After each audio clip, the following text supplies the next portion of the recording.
Hello everybody, and thank you so much for watching the stream yet again with me.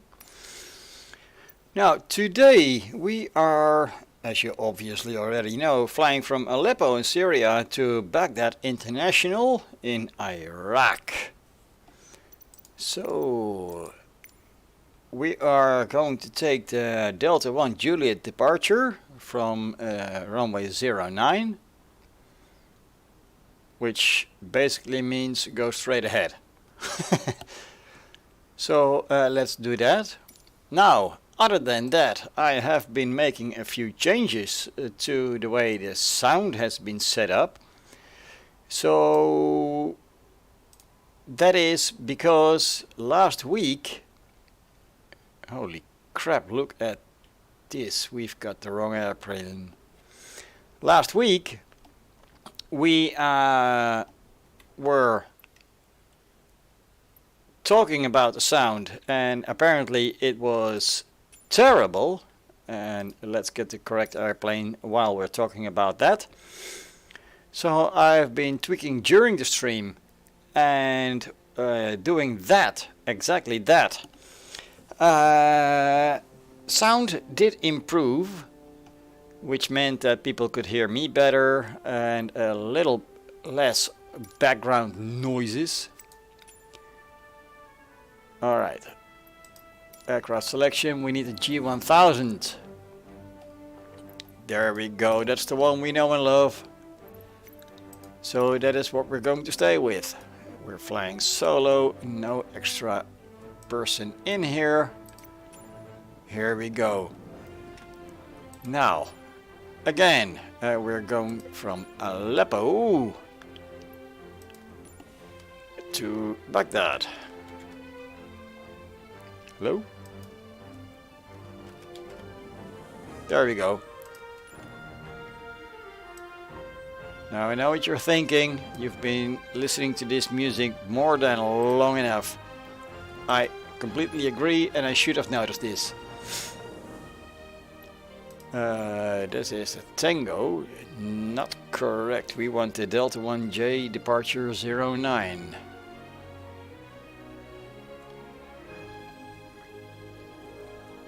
There we go, that's the one. And approach 15 left ILS. Now the flight plan still is the same, just we now have the correct aircraft. Alright, let's load it in and hope we don't crash. Either the plane or the game. It is similar to me. So, how are you guys all doing? How are you perceiving sound just yet? Because sound is one of the most important things to people that are watching a video, of course, unless you're deaf and you are dependent on subtitles. So yeah, that. Yeah, we're ready to fly already.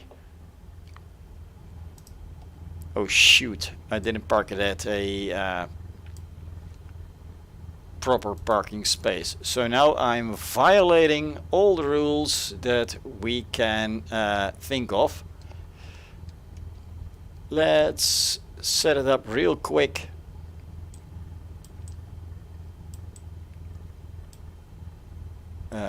Our altitude is going to be 9,000.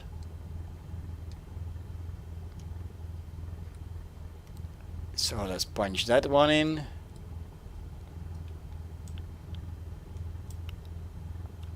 And let's connect to the VatSim network. They're really going to enjoy me already being on the runway.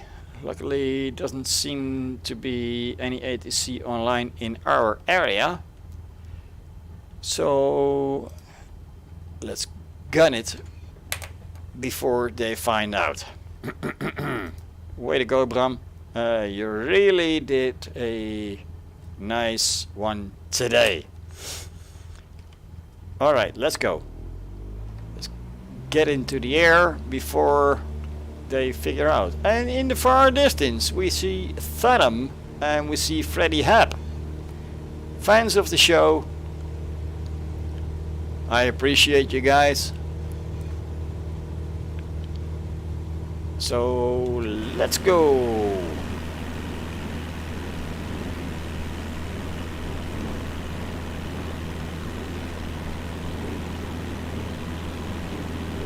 Little bit of side wind, nothing too dramatic.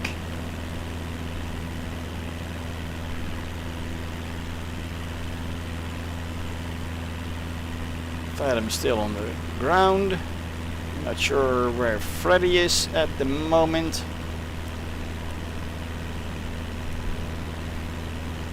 But yeah, sorry guys, I really wanted to take off with all three of us together. But rules are rules. I sorta kinda had to clear the runway.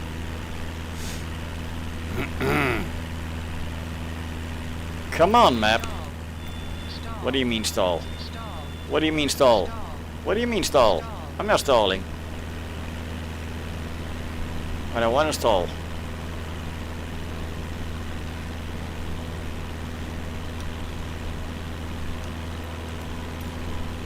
Alright, let's go back to the cockpit. Kinda wanna figure out where the guys are. So, flight level change. Let's put that at 70 knots. 72. Let's put the nav on. Turning nicely today. What is going on? It used to give me trouble all the time.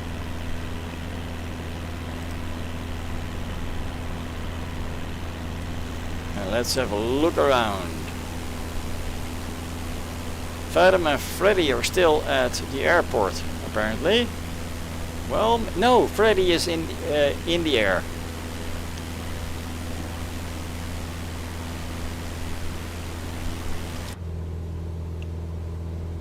Let's have a look around here. Landing lights can go off. I'm going to turn up all the knobs with lights on the dash so you guys can hopefully see it a little bit better. Outside air temperature is 26 degrees, so nothing to worry about, no pitot heat needed. Let's take a look at the engine. Fuel flow very high, but obviously we're climbing. Pressure good, temperature good, exhaust gas temperature high, but we're still low and we're still climbing, so that is logical. Vacuum is okay and we have enough fuel to last for a while. And yes, we are overhead of an airport. There are several in the area.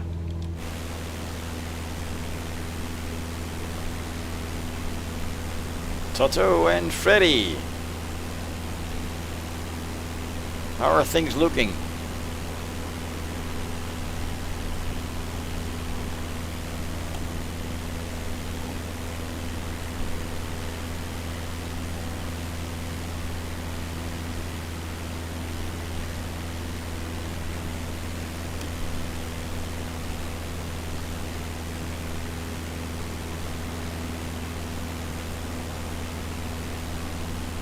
You know what? I'm going to kick out the drone really fast. If we can get it to see the guys, that would be nice, wouldn't it? So turning around, there's OSAP.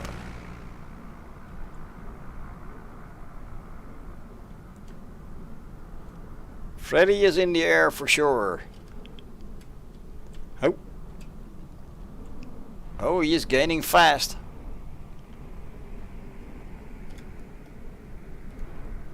VatSim is in the air. Oh.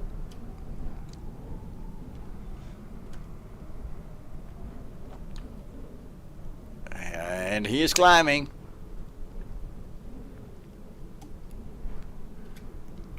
I see a tiny speck indicating Tato is gaining on us. Yeah, here we go.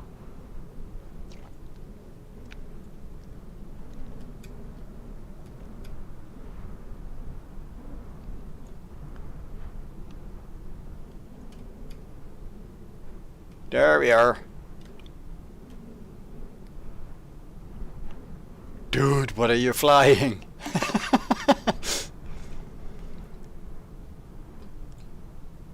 And your gear's still out.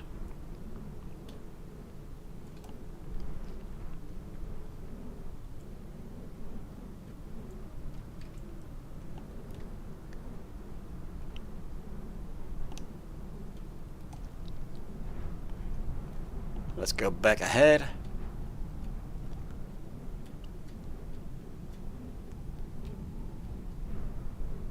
Now Freddy, he's got a Cessna 172.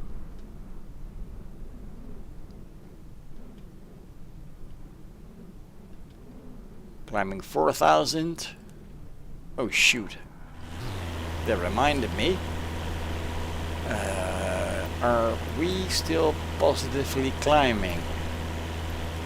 Let's have a look. Yes we are, and we are well past 5,000. So time to lean the mixture and give the engine a little bit more oomph.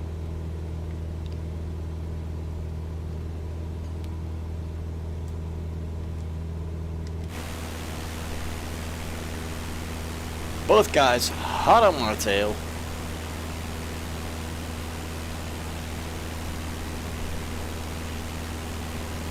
It is going to be a party of three today.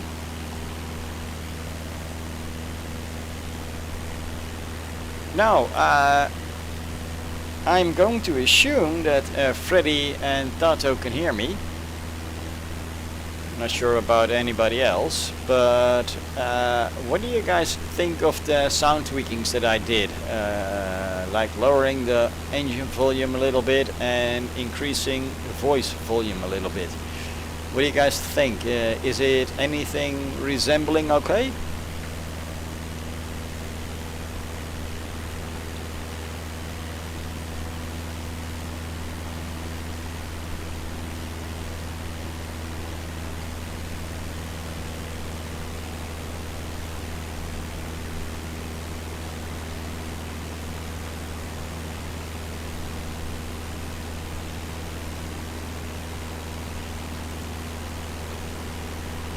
In fact, let's put it this way, can anybody hear me?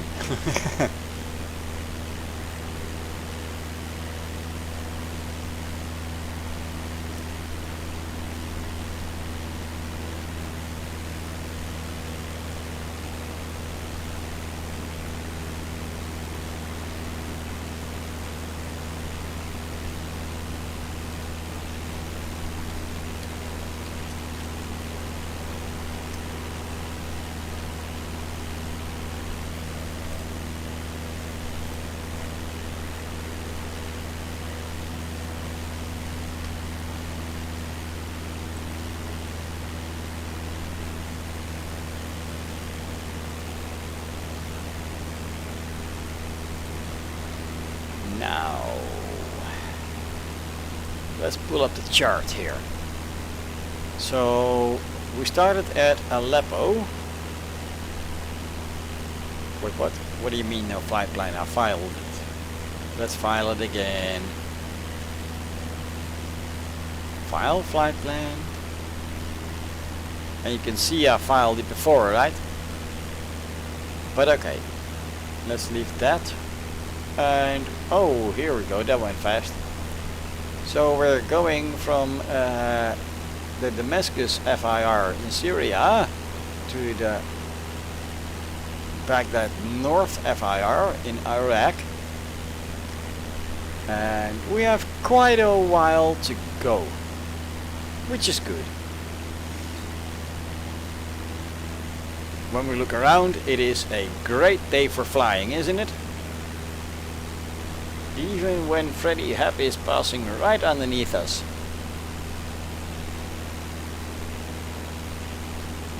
I'm willing to bet my computer that Freddy is hand flying again.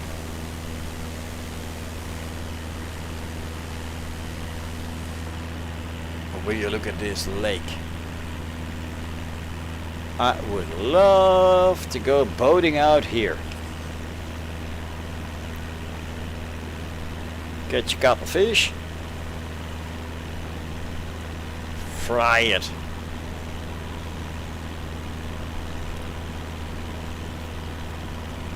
And then of course with a full belly enjoyment,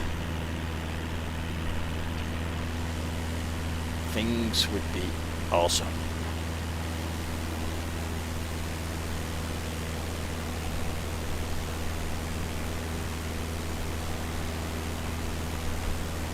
Past 8,000 and we're going to be leveling off at 9,000, so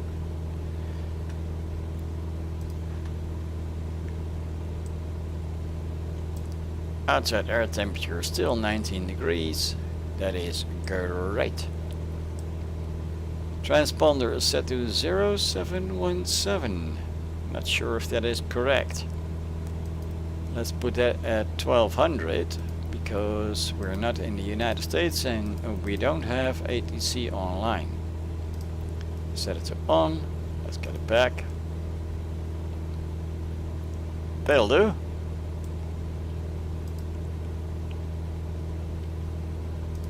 Then for the next 188.7 miles, 0.6 now, towards Alexei.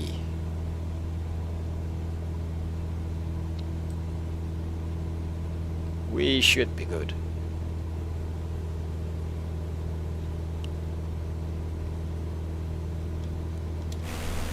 That waypoint is a long way away.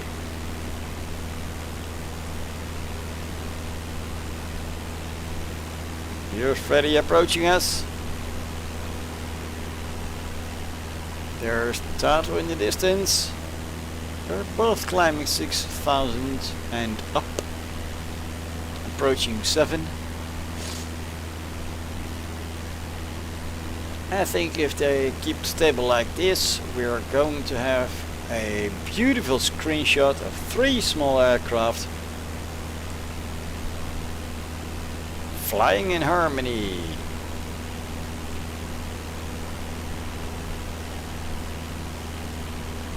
Well, that should be it anyway.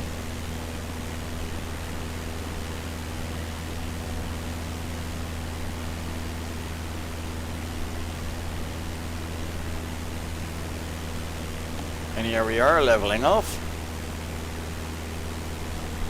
So the throttle can come down a little bit. Let's put her roughly there, see what happens. 9,000 reached.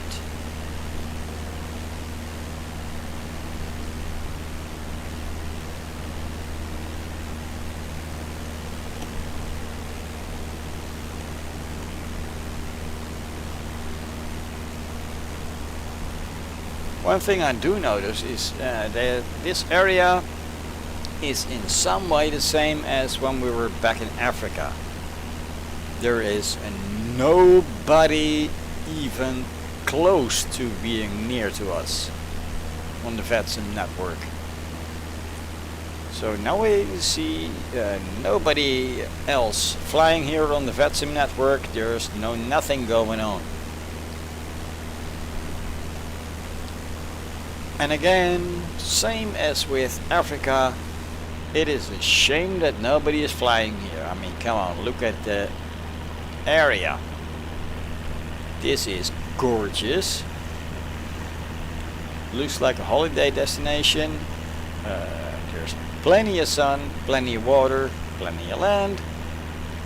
Why should anybody not want to come here?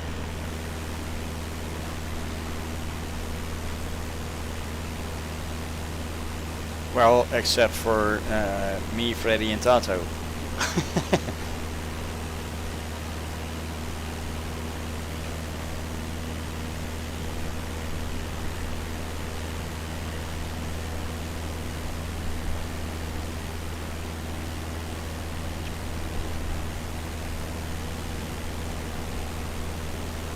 Are you guys catching up? Sure do hope so.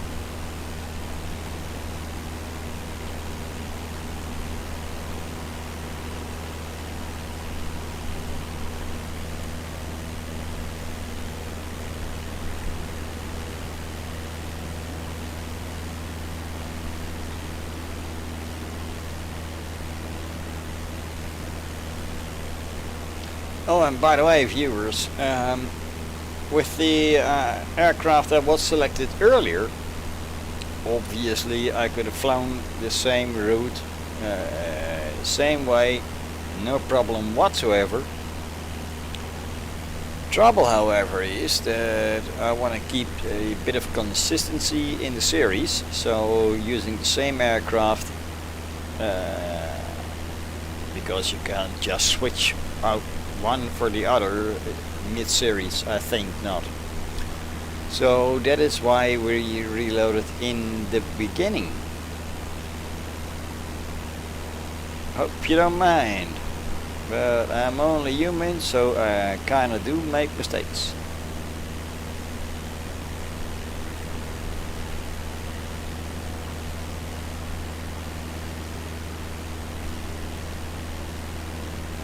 And what the initial aircraft for today, the older version of the Cessna 172, looks like in the cockpit, that is actually what you would find in the original Papa Hotel Bravo Victor Lima, because that is the configuration of that particular airplane.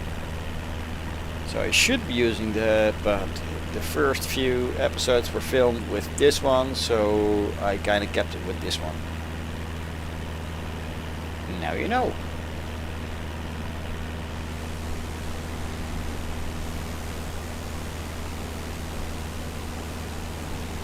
I think the guys are leveling off. Tato is about to scream past by us.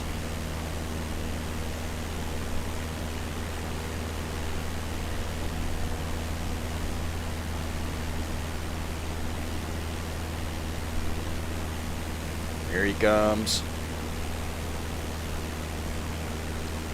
Clearly visible on my big screen. Not sure what you guys can see.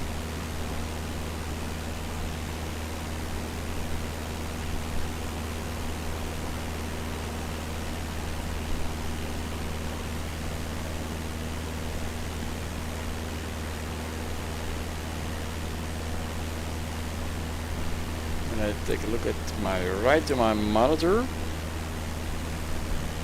I think you probably can only see a gray bar indicating a name, indicating there's somebody there.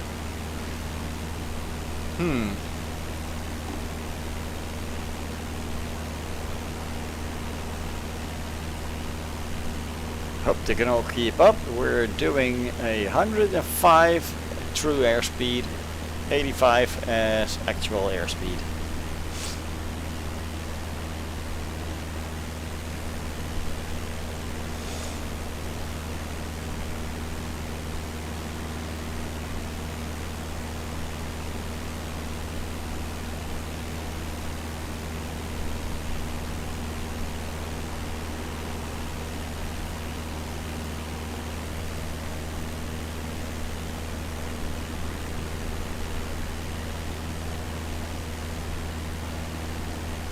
Yeah, I think he's catching up.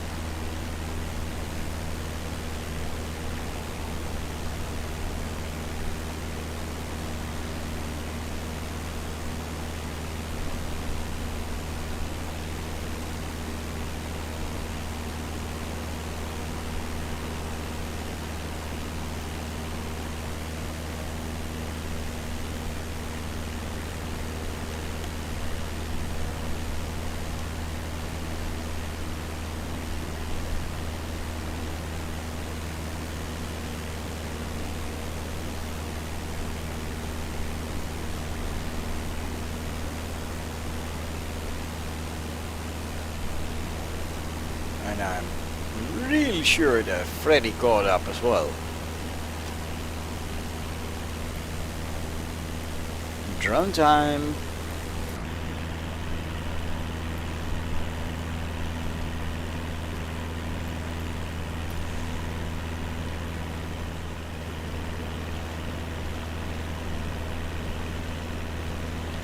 Tato is like really close, right?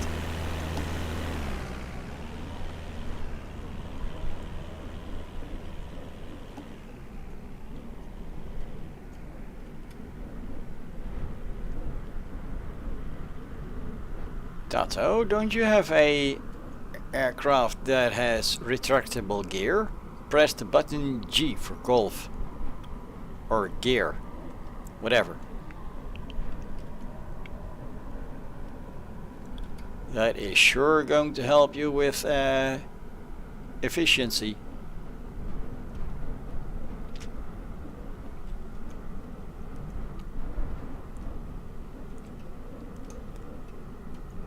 Yeah, I'm really sure that he's got retractable gears.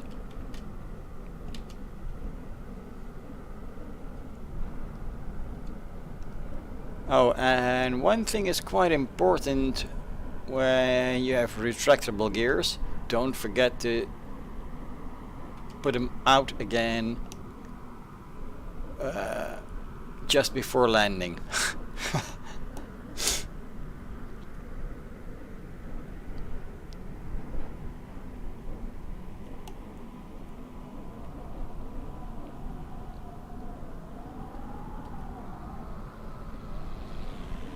So yeah, Tato, press Golf to retract your gear, and now let's go and have a look-see at Freddy, if we can get there with the drone.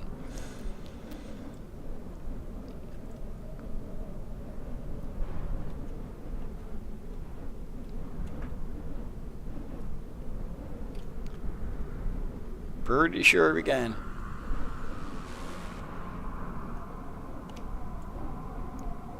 Look at him go!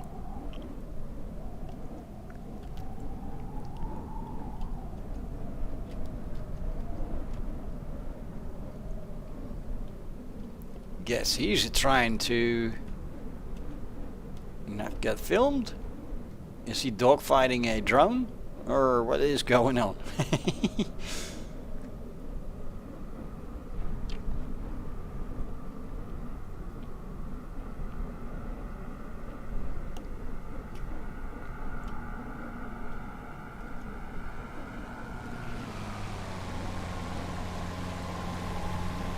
There he is.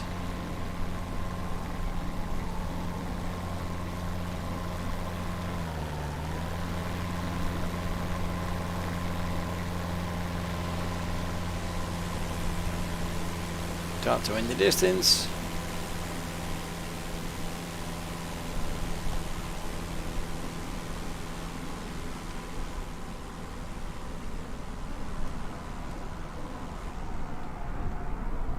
Let's see if Tato heard my message.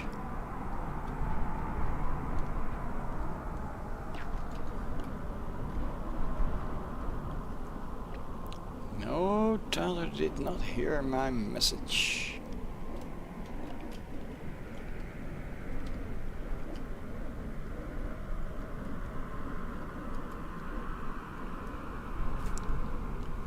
Let's type it.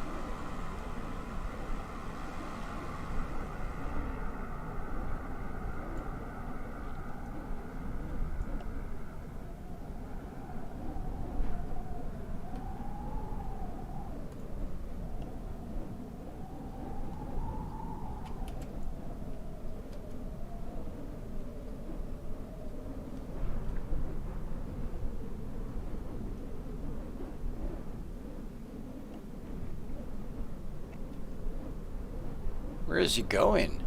My drone's hardly moving again.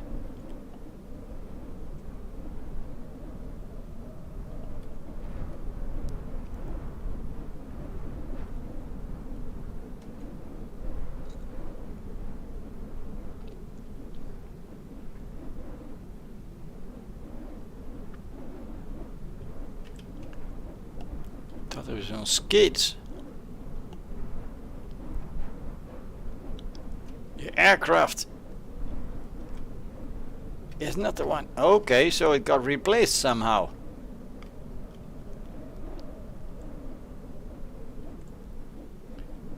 To be honest, this doesn't look anything like a helicopter to me, obviously.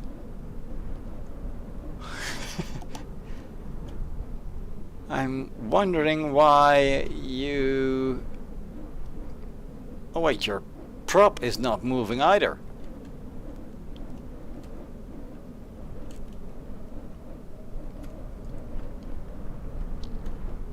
Where is he? There he is.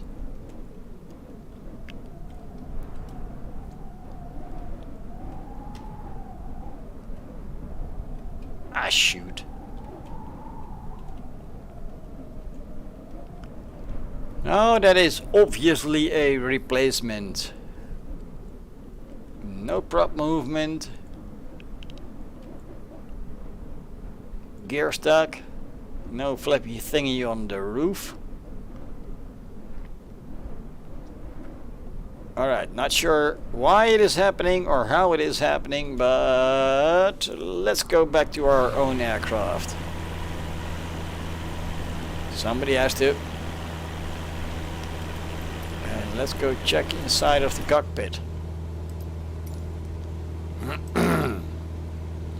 So 155.5 nautical miles to LXC. Gives us some time to chat. 18 degrees outside air temperature. Gorgeous. Revs a little high. Let's temper them.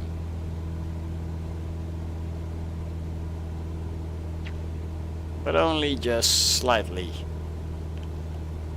In the end we do want to kind of get to where we're going. Fuel flow, gorgeous.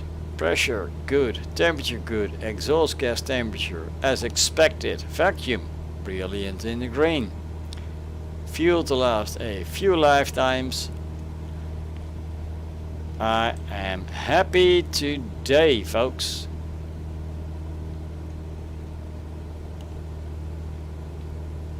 How about you guys? Also happy? Now I just pressed the heading button.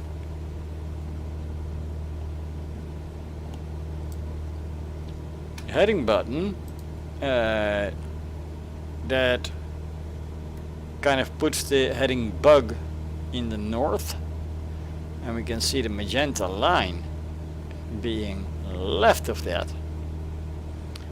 So that, yeah, we're being blown off course. Typical. But we're still relatively close, so not going to worry about that just yet. Unless we see mountains, and then I'm gonna worry.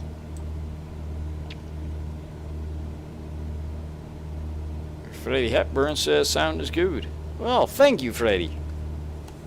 I've been working on and off over that for about a week. Total time spent roughly 1.5 hours. So yeah, I'm glad it's better. I was trying to record a video for the upcoming Sunday. You know, the one where my kids are here. And well, trouble struck me with the sound. It was next to impossible to even understand myself while editing. So I've been tweaking it afterwards, and I started actually hoping it would be somewhat in the vicinity of quality during this live stream. But I'm glad it's yeah, okay, I guess.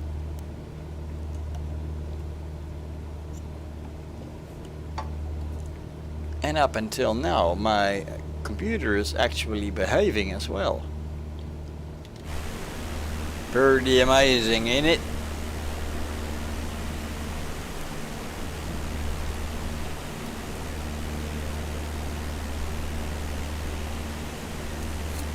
Now, what the heck's going on? There's a best blue black suddenly in screen. Tato is in screen. Oh, there we go. There's Freddy. I was like, what the hey? Did Freddy crash?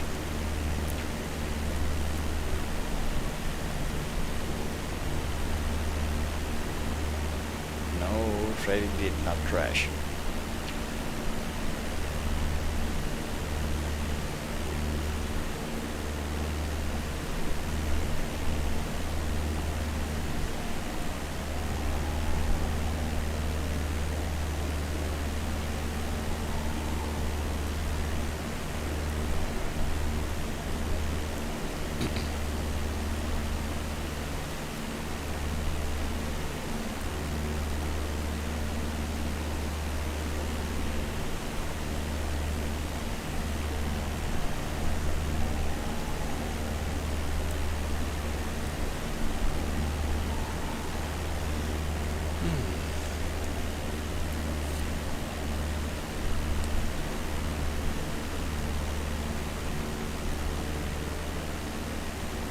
The heck, is that a sandstorm underneath us? Pieces are partially blurred, partially sharp.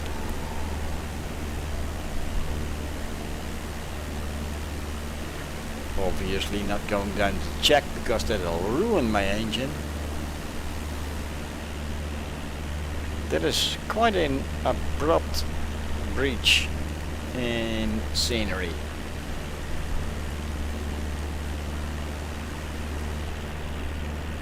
What is ahead?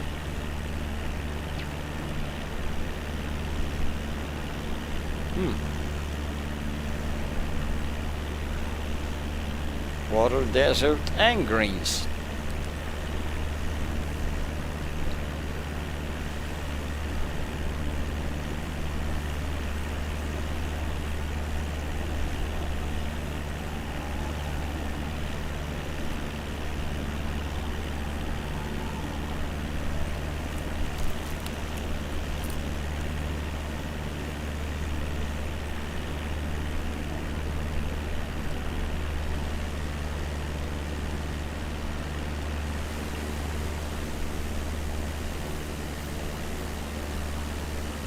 Yeah, it looks kind of funny, doesn't it?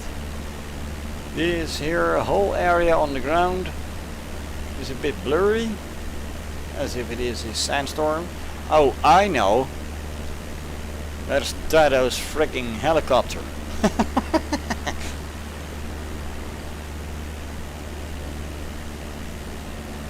Would be weird if you couldn't get to that from way up here.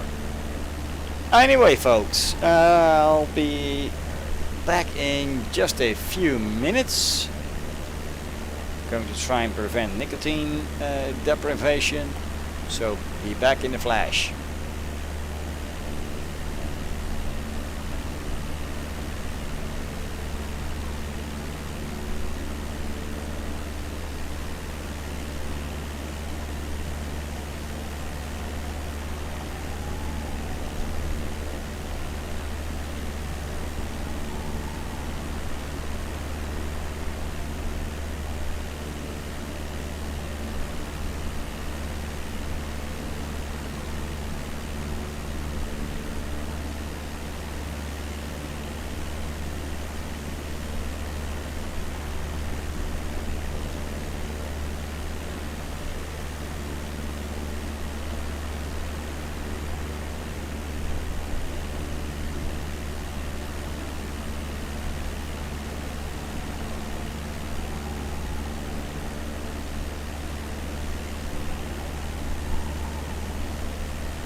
Alright, and we're back.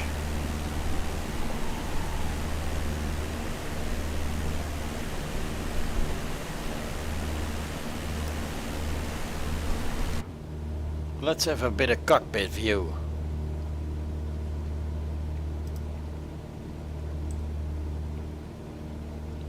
"129 miles to go to Alexei.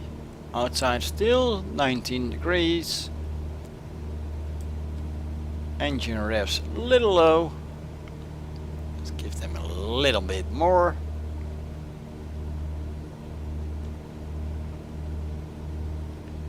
In the area of 2340 is where you find the sweet spot. So there-ish. All the rest of the engine basically is where you kind of expect it to be.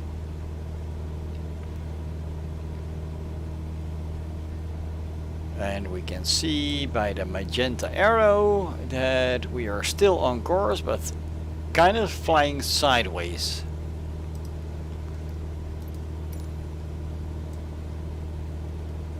You can even see it on the map. But okay, we have seen a lot worse.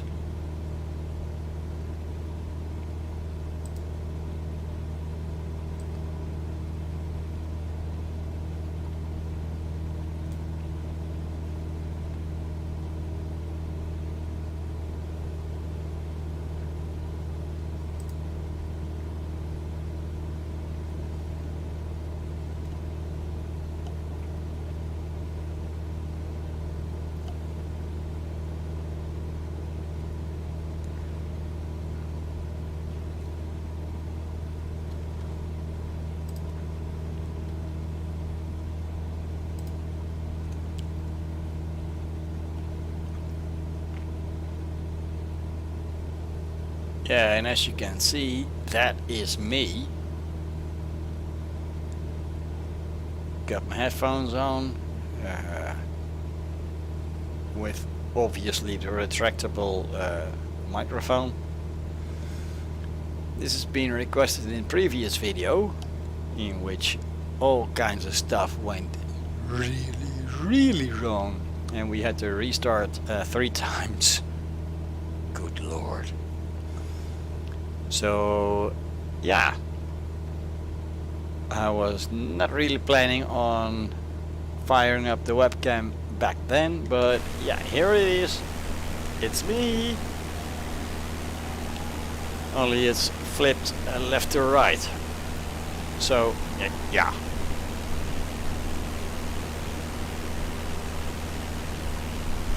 Guys are still in the area. What is up ahead of us? That looks like a whole lot of nothing, but a lot of sun and basically the endless beach.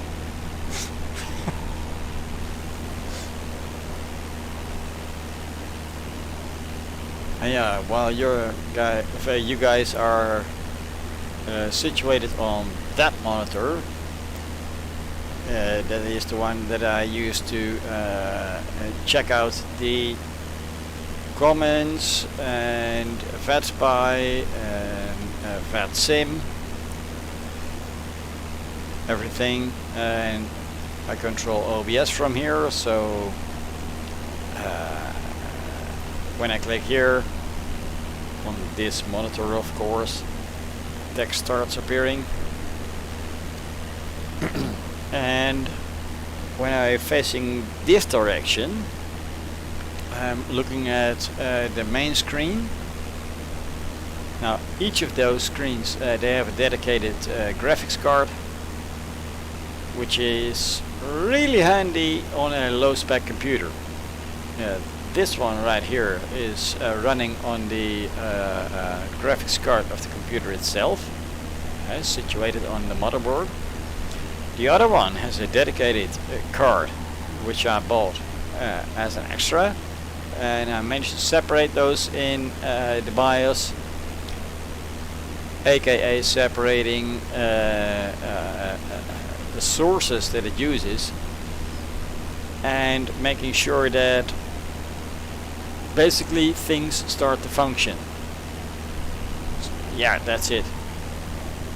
And it is not really overly important. What do you have down there? For a minute there, this started to look like an airport. I was like, why is that not indicated? But obviously it's something else, so that is why it's not indicated.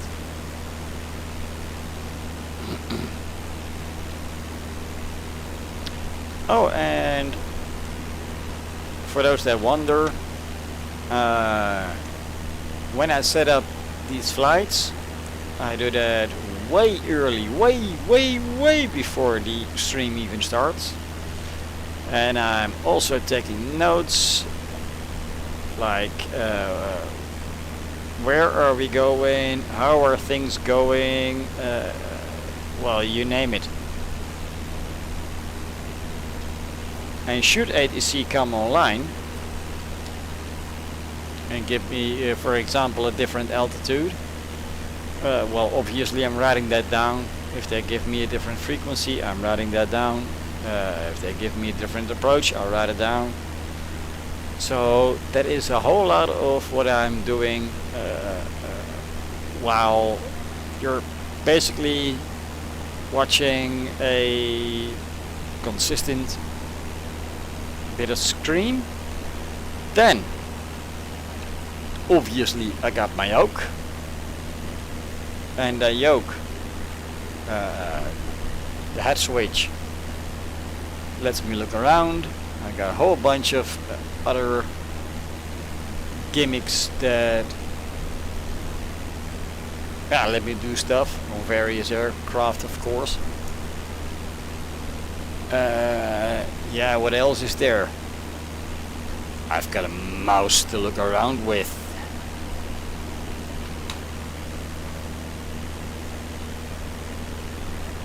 So yeah, that's it. Now obviously when I'm using the various cameras, I did not just crack the code to switch from external or cockpit towards showcase and back. I did find a button that lets me switch between cockpit and external, and I put it on my yoke, of course. But to switch from either of cockpit or external towards showcase, I've got no button for that just yet. So that. Other than that, there's not a lot of gear here. So I'm basically happily talking to you guys, and yeah, that's it.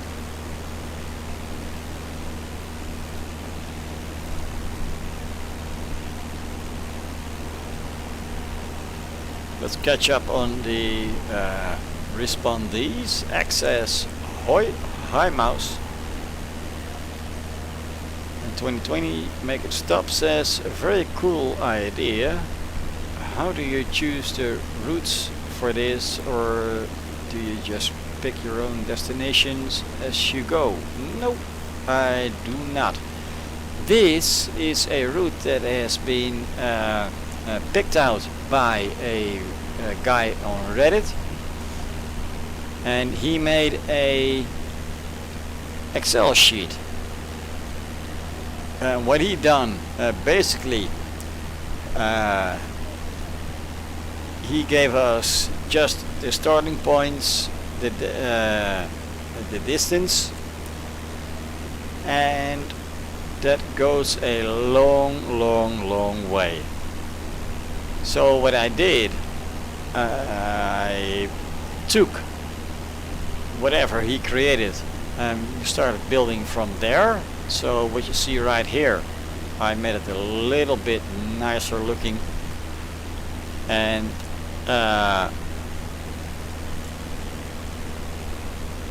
if you can zoom in enough. Wait, let me zoom in for you. Maybe this should show it. He actually has a New Zealand detour, which is optional. You don't have to do that to complete this challenge. And obviously I'm stating here that it's based on the original world trip as found on Reddit, and it has an alternate starting point.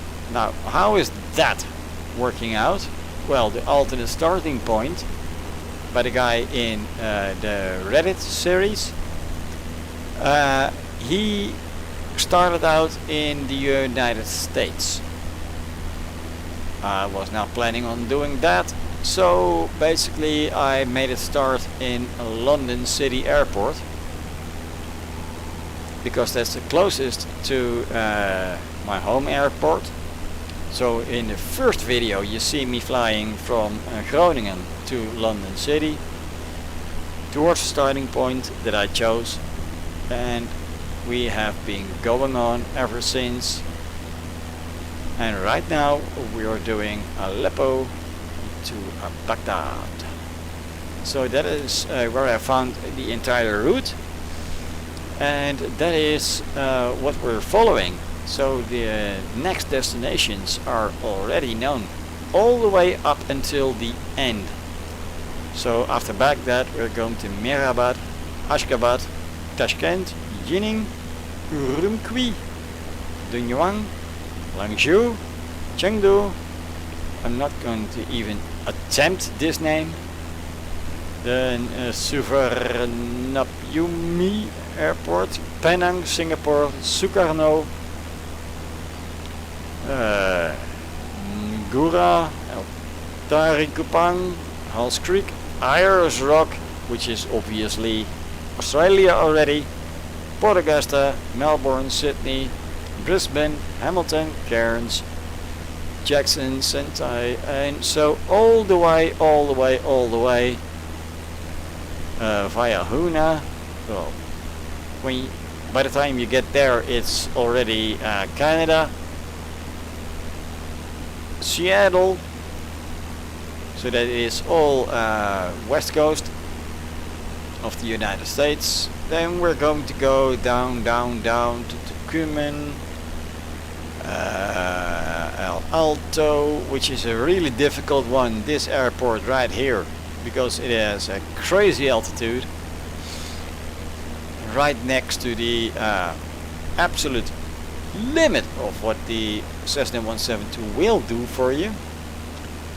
Then going down, Ushuaia, Port Alegre. Give you time to guess where that is. Rio, Boa Vista, Piarco, Iqaluit, Reykjavik.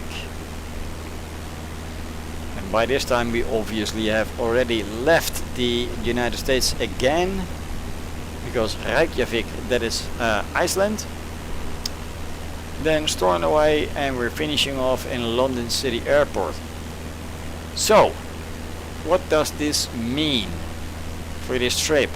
Well, everything is pre-planned, and we are sticking to this plan, whatever happens. Now, beside of the whatever happens part,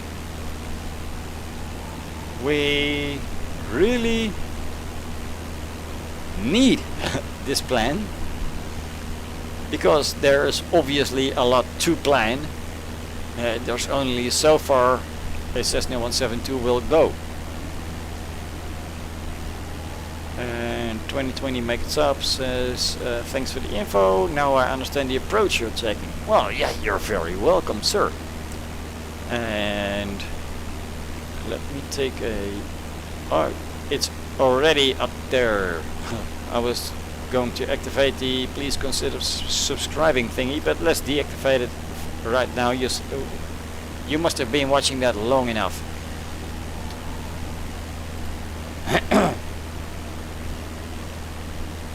So yeah, this is a Excel sheet which is freely and readily available on Reddit. And sadly enough, back when I found it, which is a couple years back, I should have written down the guy's name that has taken the time to invent this entire trip. And mind you, that is way before that Flight Simulator 2020 came out. I don't know the guy's name, and the same post has been repeated by other guys, so I really don't know who was first posted, but all credits for the entire route go to him. And I've flown this route before, and that was on FSX, but that was not on video. So I took a couple of months, flown that route. I was like, hey, this is all gorgeous. I should have had that on video. But it was too late already, because the next trip was somewhere halfway the entire route. So I decided to wait out for Flight Simulator 2020 and then share my views and my experiences with you guys on YouTube. That is basically how it got to this. And thank you all for watching, of course.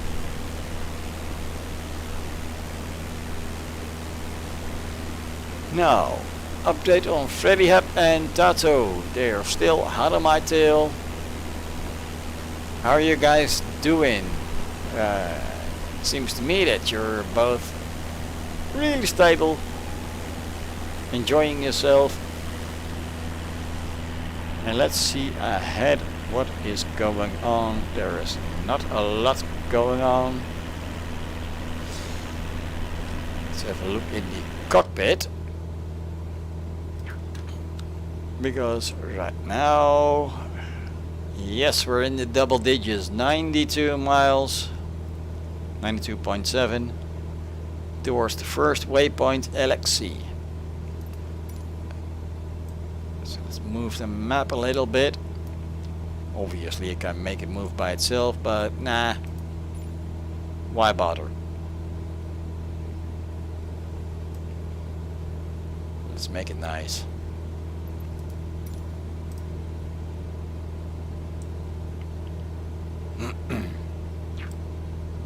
Now, still no crazy stuff to be seen anywhere here in the cockpit. Everything is so smooth and so stable. It's almost frightening. Like there has to have something, there has to be something that is going to give. I'm gonna keep a close eye on this, because I'm not trusting it one bit. But I can watch it from inside and out.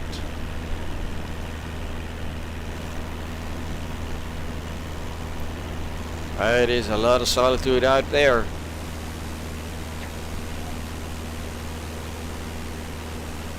Unless of course you look behind you and you see your friends coming in up. Yeah, I'm liking it.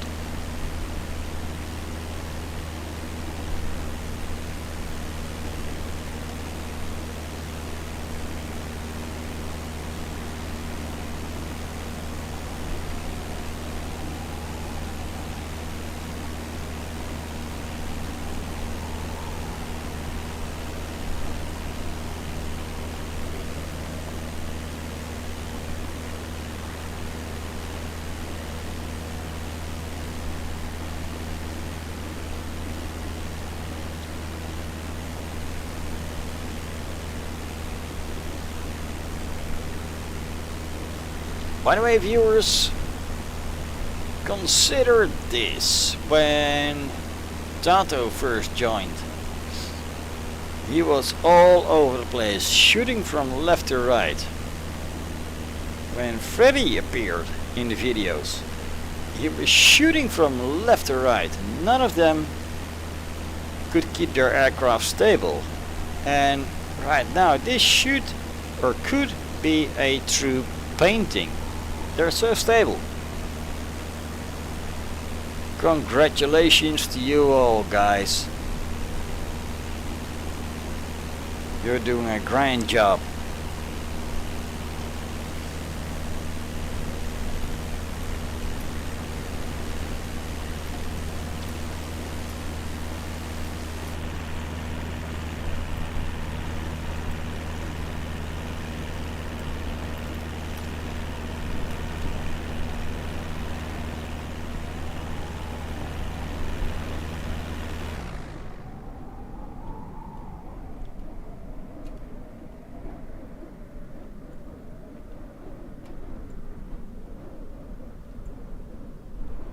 There's the fake helicopter.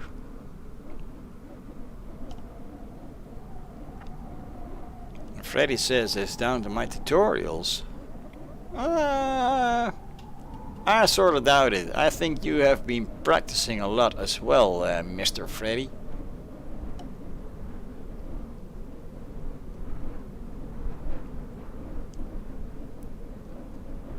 Let's see if the drone can get close enough to see you.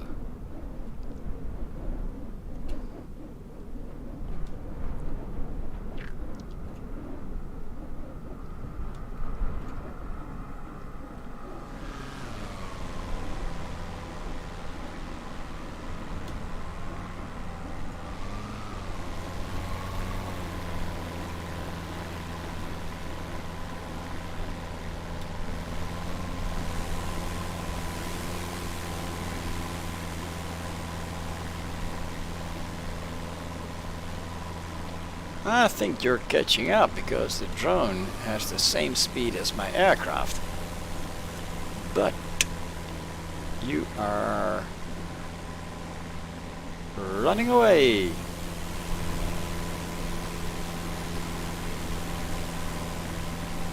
By the way, what are you carrying in the back today? Because there is no tail number.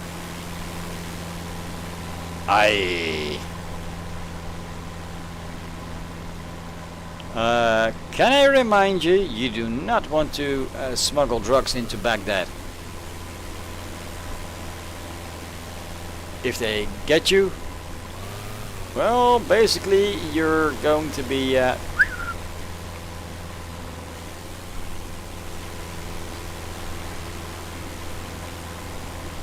let's put it this way, a painful permanent holiday.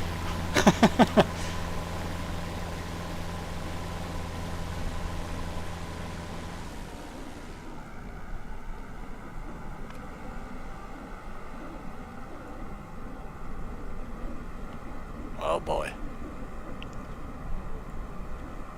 Okay, now I'm sandwiched between Freddy and Tato.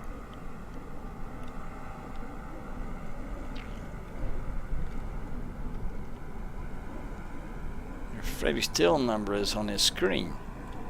Well, sir.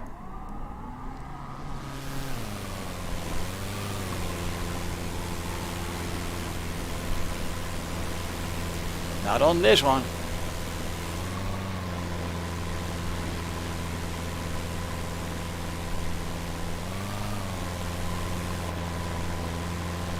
Oh shoot.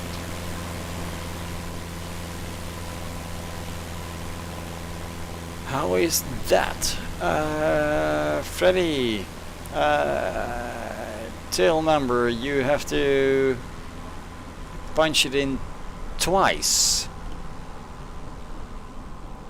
When you select the aircraft, you can obviously put in the tail number and registration number. And if you don't have that simultaneously, you'll get that arrow thingy. And when you have them both exactly the same, it suddenly appears. In 2020, make a success. I sub to your channel and will follow your progress. For the viewers, you may consider the labels for landmarks, cities, airports, fauna, points of interest, especially in long hauls. I have all of these thingies activated, but we are, let's check to be precise. Now we're still in Syria. There is no other VatSim players in the area, and there's basically a whole lot of nothing to do.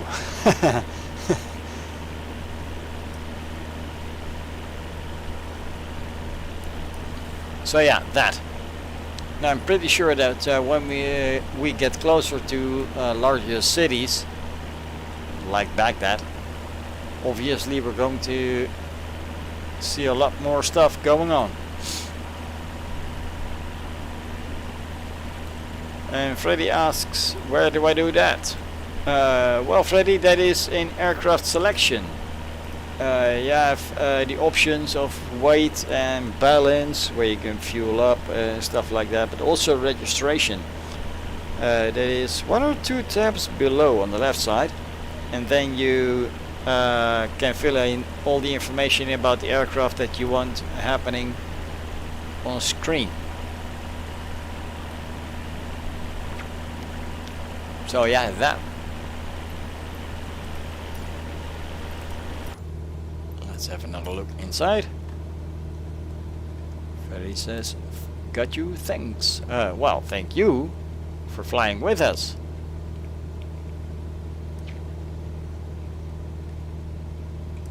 Wait, what?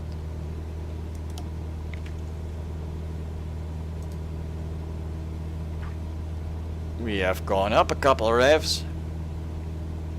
So I think the wind is turning behind us, and well, economy wise that's a good thing, of course.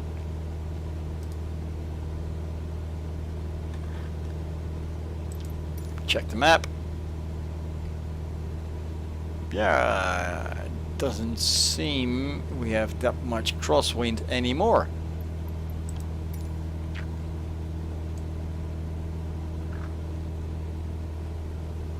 Looking great here.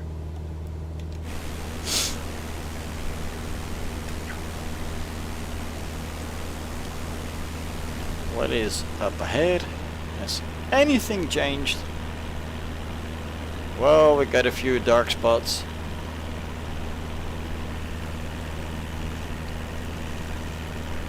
That is basically it.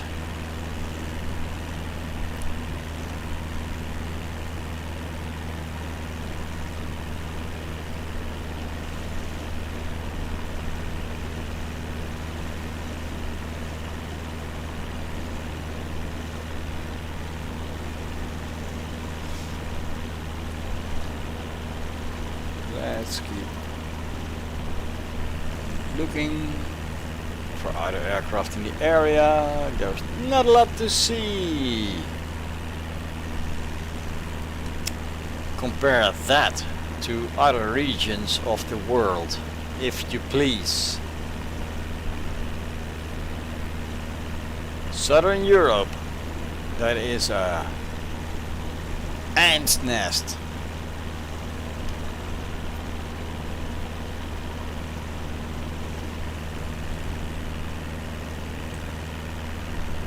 Russia, Australia, Southern Africa, Southern America, southern part of USA. It is all ants' nests, and we are flying in desolation.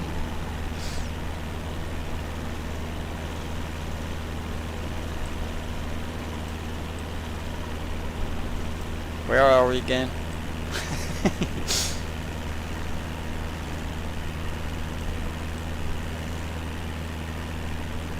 Oh shit.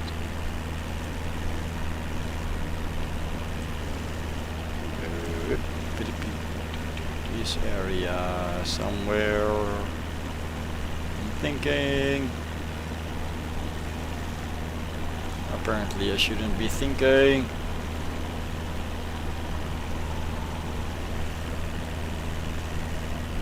Oh shit.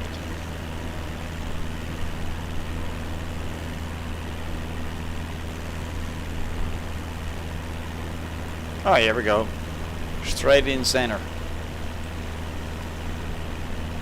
Found us! So let's put this one away again.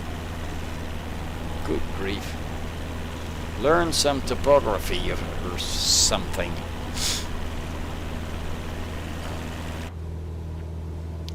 But yeah, that is the most popular areas in the world where people want to be flying. So this is part of reality. Sometimes you get into areas where there is nobody to talk to, no ATC, there is no nothing. And when we look down here, there basically is nothing. Not even indicators of animals that you would expect in this area. There's one indicator way up ahead, which is probably a city. But yeah, that is about everything there is to see. How long is that rubbish going to take? 63 miles to Alexei. And after that we are going straight ahead to Rikoy. I expecting that to be roughly the same length.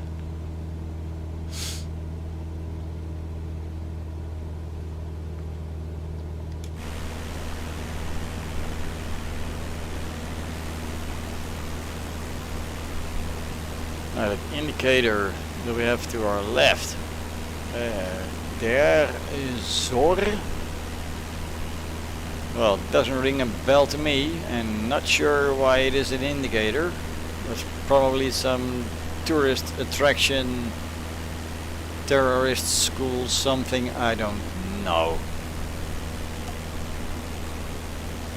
Freddy Hep and Thudum still hot on our tail. Not sure why they're not catching up yet. We could be 3 musketeers if she fly next to me.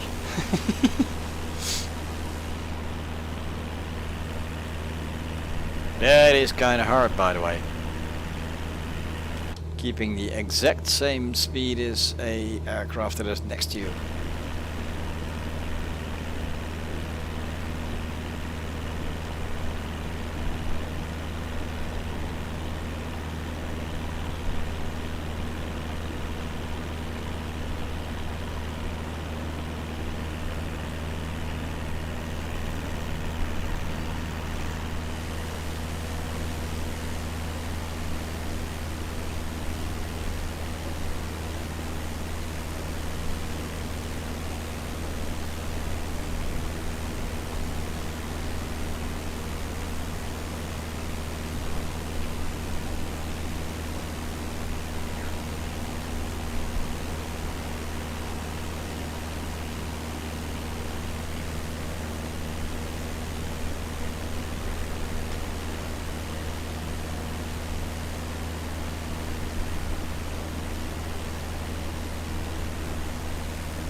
See any of them approaching? No, not yet.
And welcome to Carl Northeast. He says hello.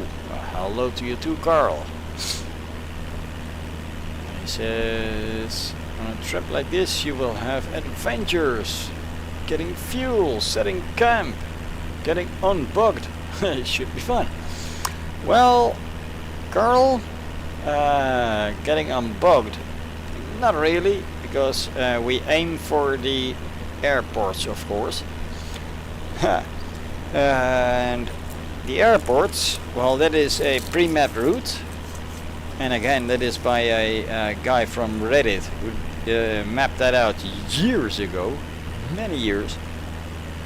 And well, I basically took his chart, improved on that. In fact, let me show it to you again.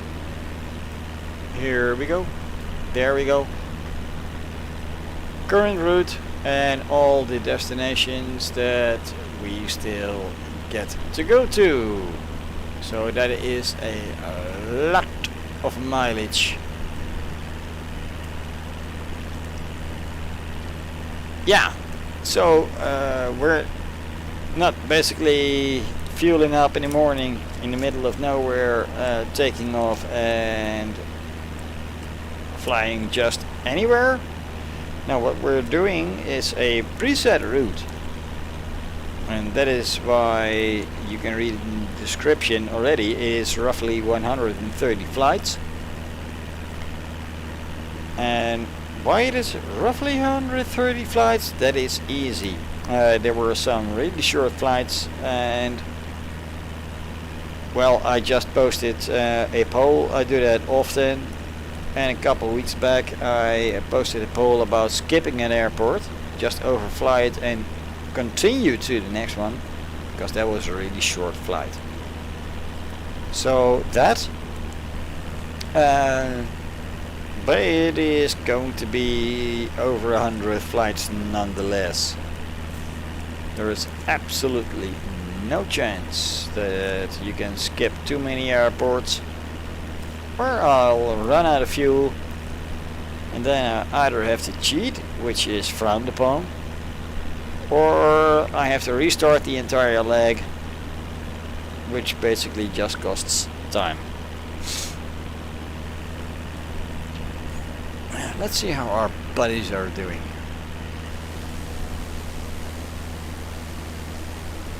Tatum is getting closer. Not sure what Freddy's doing. He looks very stable.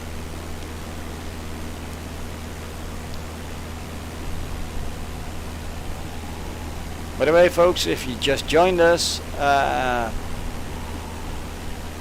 Flight Simulator has replaced Tato's helicopter with a sort of stunty kindy airplane thingy. But don't you diss him, he's a helicopter.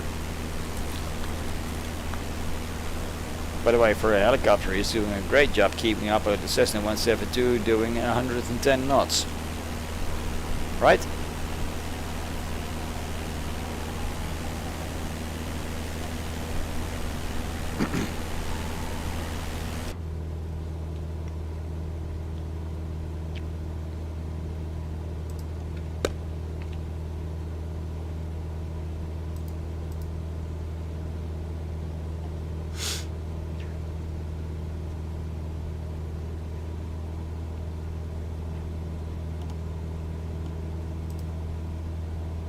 Alright, this all being said,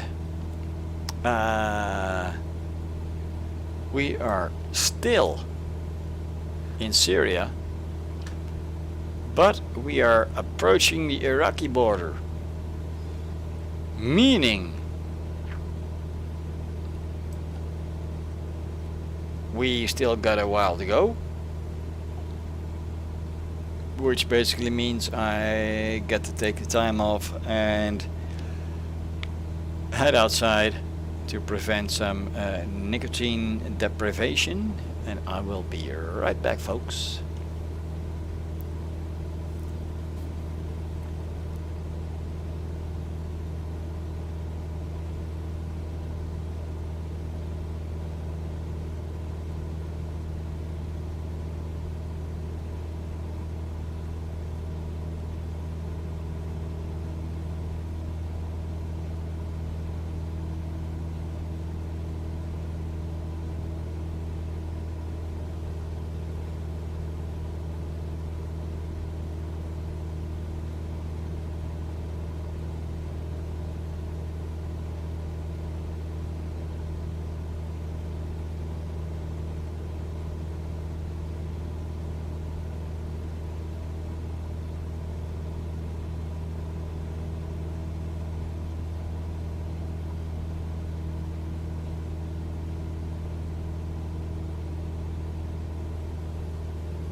Alright, we're back.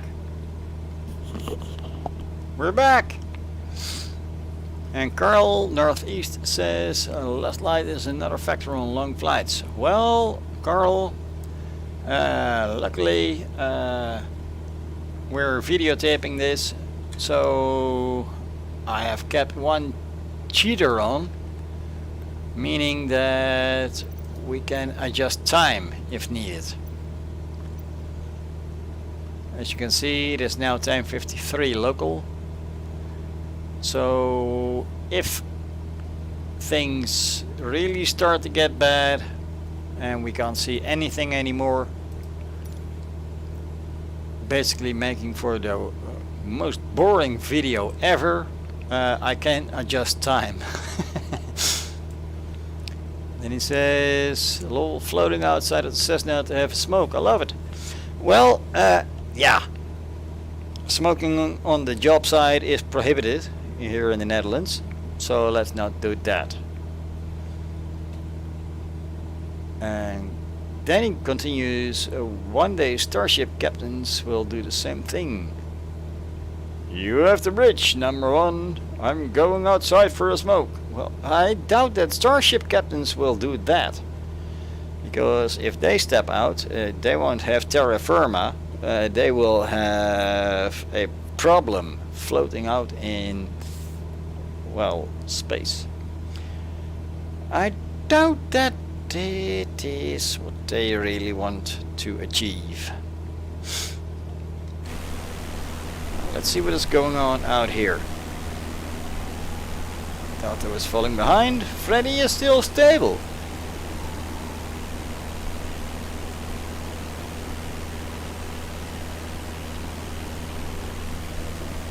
And actually my computer is behaving as well, so it looks like that eventually we're going to arrive at the same time. Everybody on the same runway, roughly the same parking spot. And we're going to ramp 38, by the way, guys. Closest. So this is looking promising for a beautiful video. Party of 3, landing, parking, and then obviously, well, cover your ears if you're under 18. After we landed, we're obviously all going for a beer. Even in Iraq. It's probably going to have to be a 0% beer. But we're going to have to make do. And then Rosema John says, I'm back. Well, welcome back, Rosema. How are you doing today? Thank you for watching the streams again.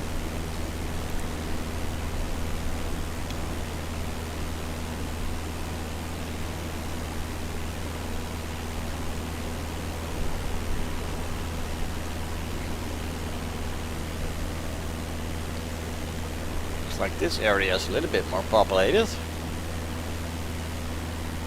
A bit of town there.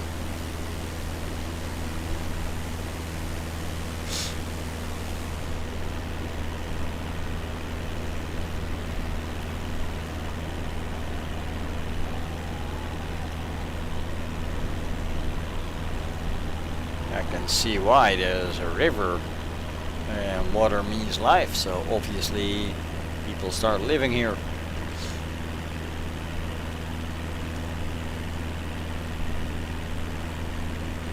That's about the same thing that we've seen in Egypt near the Nile River, because yeah, obviously water is life, and so you see real dense concentrations of farmland, cities near the Nile, and the rest is just a massive sand pit, basically.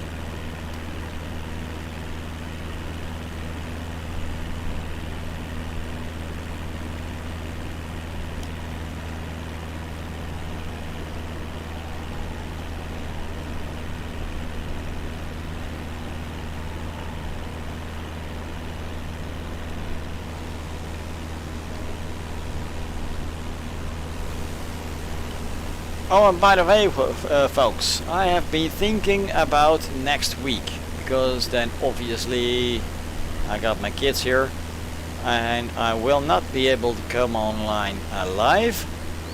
But what I am going to do, if I get the chance, I'm going to try and make another video for you guys, which I will pre-upload and then launch on Sunday noon my time, GMT +2, and yeah, that way at least you have something to look at. And I already know what the title of that video is going to be. It'll be Amsterdam Mayhem. That's right, we're going to crash into Amsterdam. We're going to crash Amsterdam. Then RTV MKT says, hi. Well, how are you doing, RTV MKT? Is that a brand or something? Not sure. But that is the whole idea, basically. So creating a offline video and make sure that you guys can see that on well, next Sunday,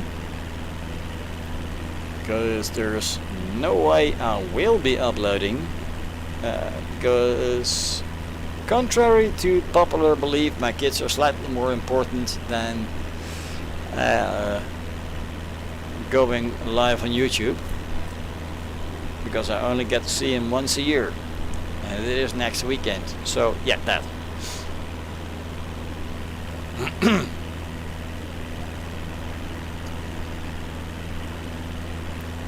Look at that, there's an airport in the middle of nowhere. Hyene Airport. Looks like a sand stripe, doesn't it?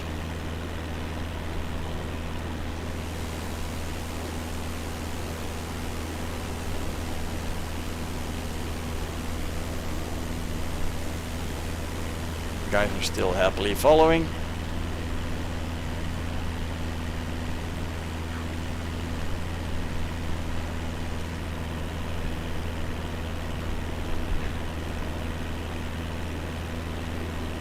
When you stay near these rivers, the landscape does get a little bit more interesting, doesn't it? Greens, sided by desolation, desert, death, and God knows what is trying to survive out here.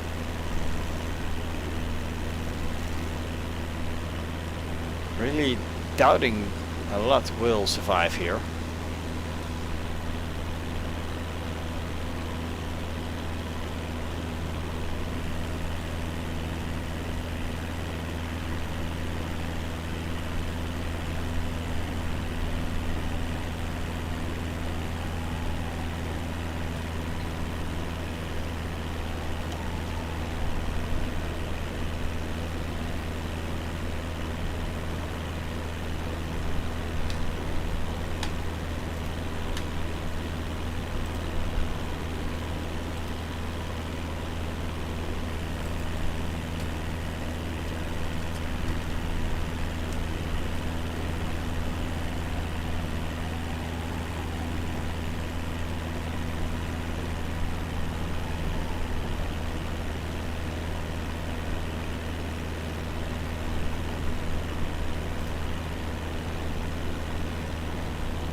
Carl Northeast asks, is that the Tigris River? Oh, your guess is as good as mine, but maybe we can figure it out.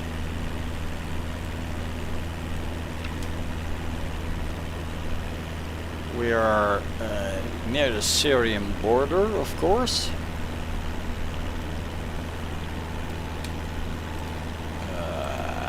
Tra-la-la-la. maps.google.nl.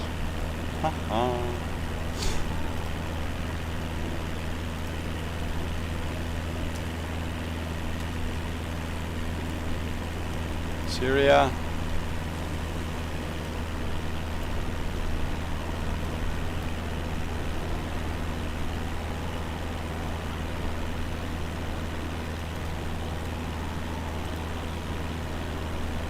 Well,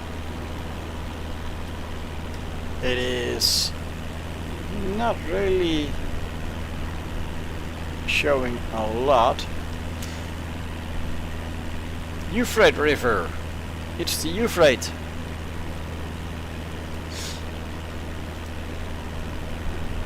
Because when I compare charts, we should be in this area.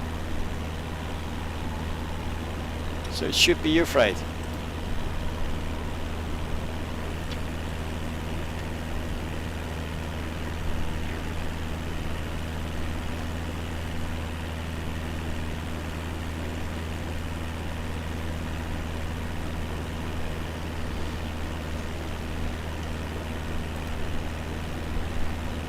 To the RTV guy, are you still with us? I'm curious. RTV usually means regional TV in the Netherlands. Are you actually from regional TV in the Netherlands?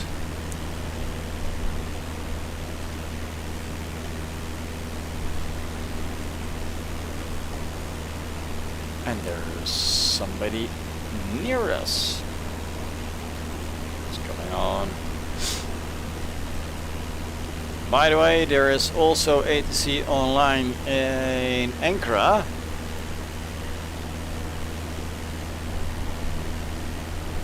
But we are too far off to actually hear them or see them. And then Luis Roberto says, Brazil. How are you doing, sir?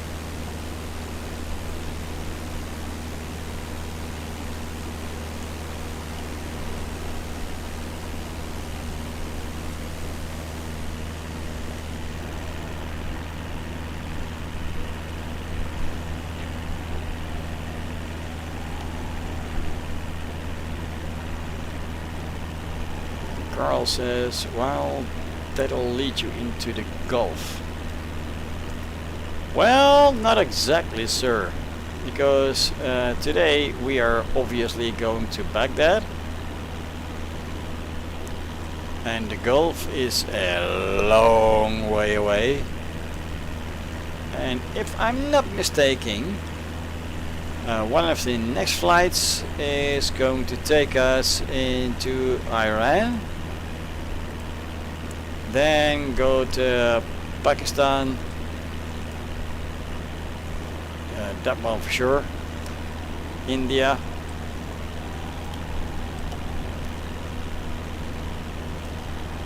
so we're not really going towards the Gulf, not even eventually. We're going to pass that by, and we're going to make it elsewhere. And if I had anything to say about it, next up, Australia.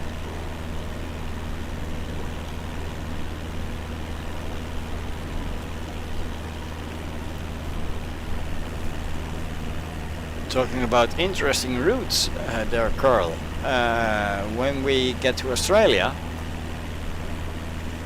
they got some really nice scenery, and by the time that we get there, I'm going to throw up a poll for you guys whether we do the New Zealand detour, which is a couple extra flights, or not.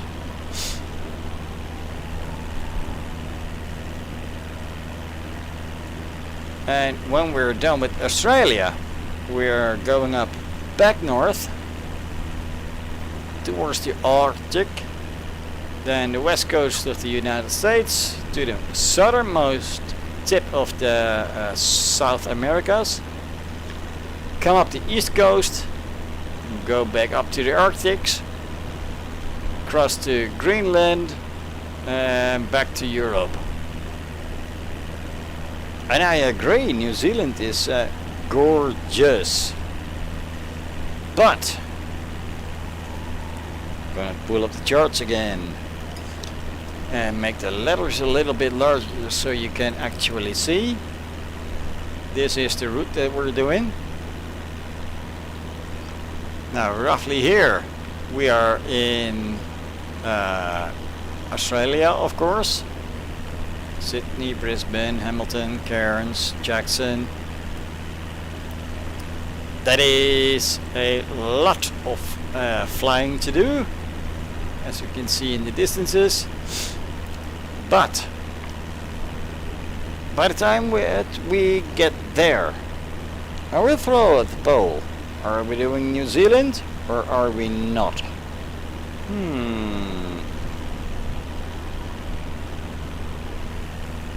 Well, maybe just a couple 100 miles. Or I'll make it a bonus video. I don't know yet.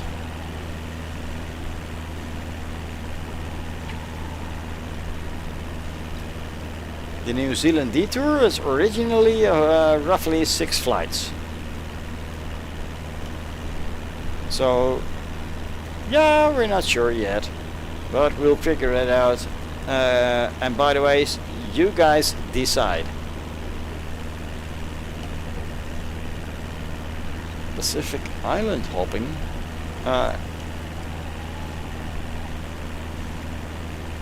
No, we're going to go up back towards Russia, if I'm not mistaken.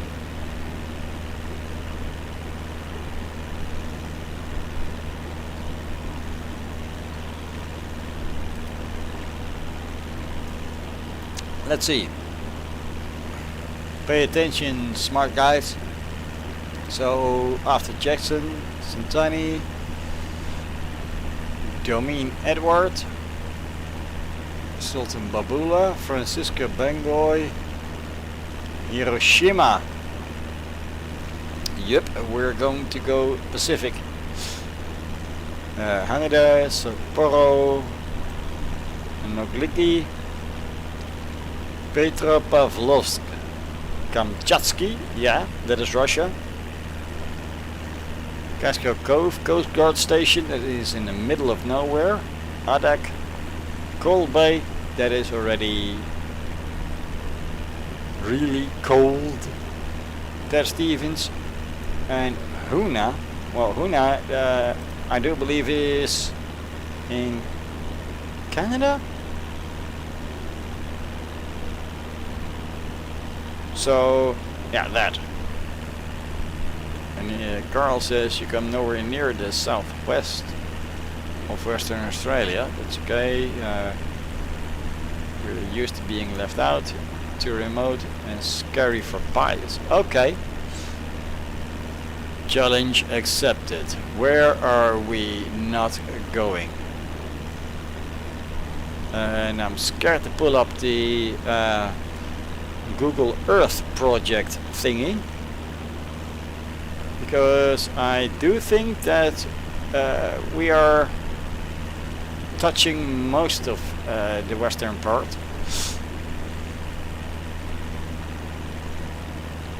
But if I pull that up right now, I'm pretty sure that the game is going to crash. And I really hate to do that. So screenshot this and we're going to figure out what is going on. Because I think that most of... actually I'm pretty sure that most of Australia is being covered.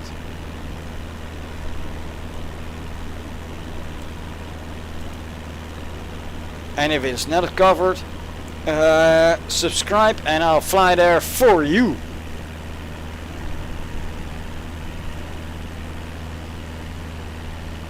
Just like with the New Zealand detour, that's not yet included. One subscriber from New Zealand and I'm flying over there. Pronto.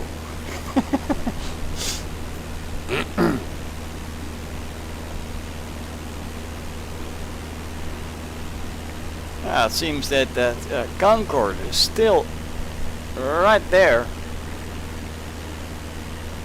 He is awfully slow for a Concorde, by the way. It's been there for what? Last half hour?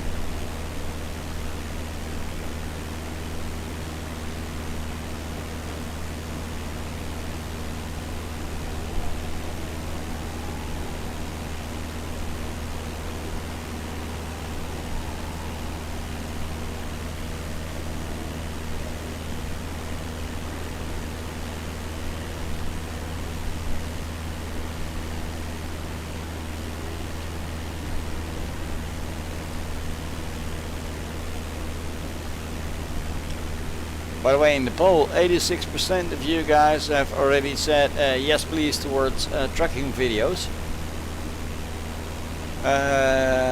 Alright, so guess you guys want to see that. But they are going to take a lot of editing.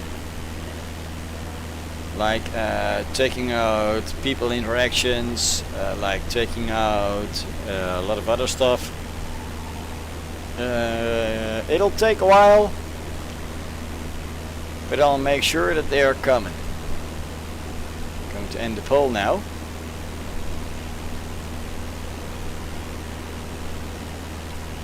And let's think about how we can do that best.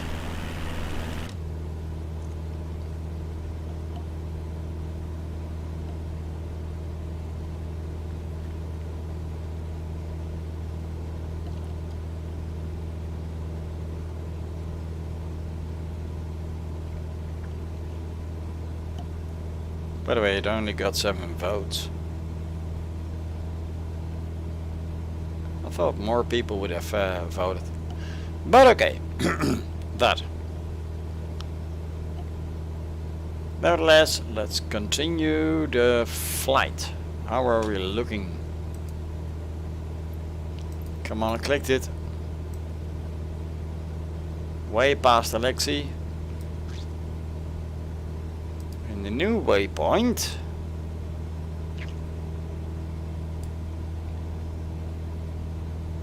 The heck? Oh boy. GPS is confused. No bearing. 0.1 nautical miles, and from Alexei into the big unknown. Uh-oh.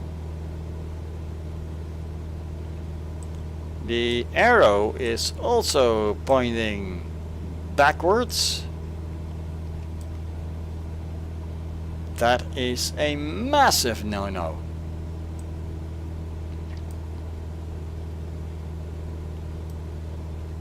GPS trouble again, folks.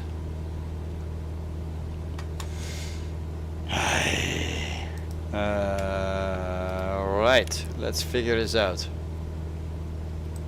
We need to get to Rikoi, then Papke, then ORBI.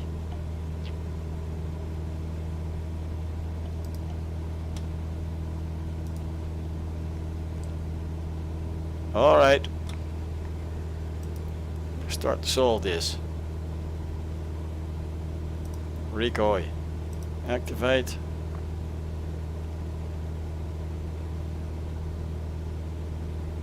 That does make a little bit more sense now, doesn't it?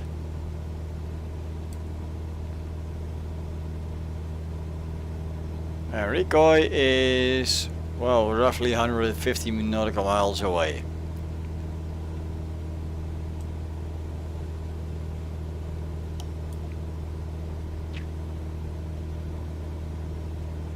I'm not sure why the GPS did not pick that up.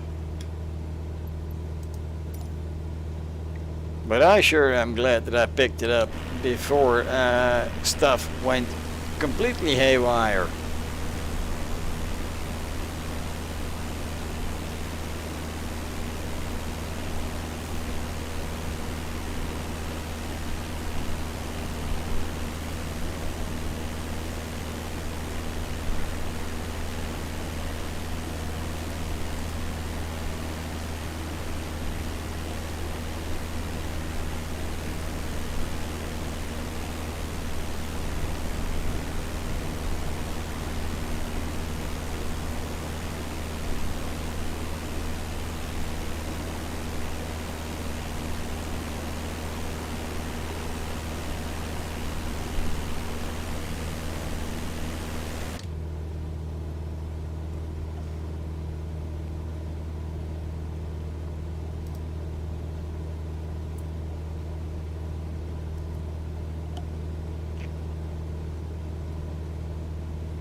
Let's make a roundabout the cockpit.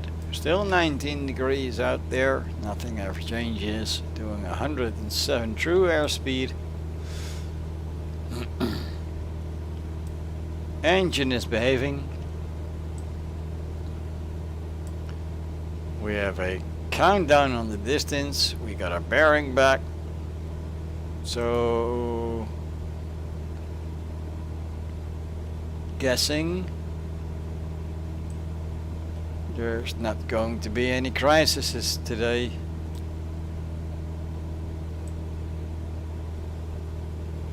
But let's not keep our hopes up. We all know things can go crazy in a hurry.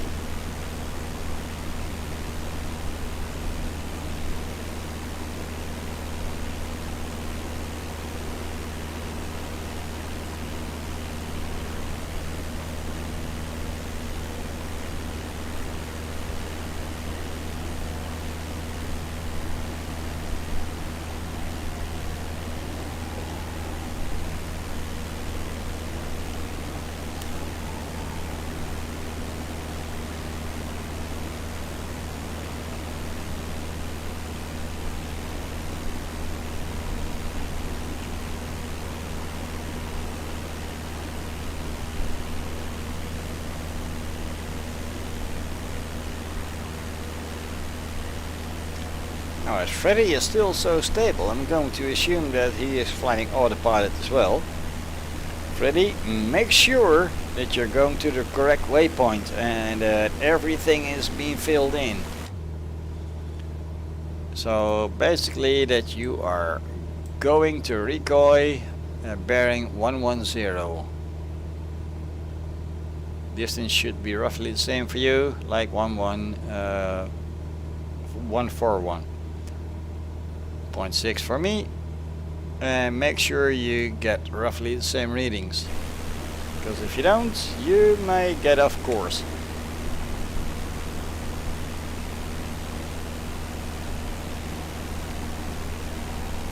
I'm not sure why Tato is falling behind. He's probably trying to hand fly that helicopter again.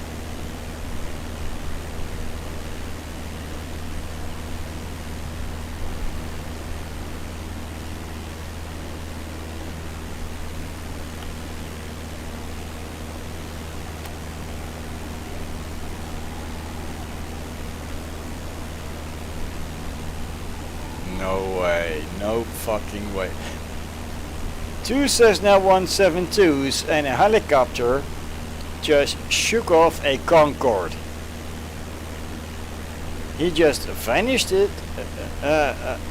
He vanished from our screen while in the air, and he was visible earlier. So this guy was trying to fly with us. The fucking Concorde got shook by 2 172s and a flippin' helicopter. This is great. Well, if he crashed, then I wish him nothing but great luck with the insurance guys.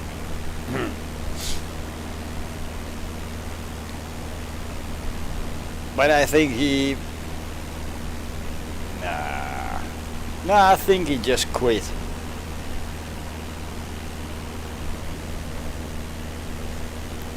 Trying to fly low and slow with a Concorde, that is a mammoth task.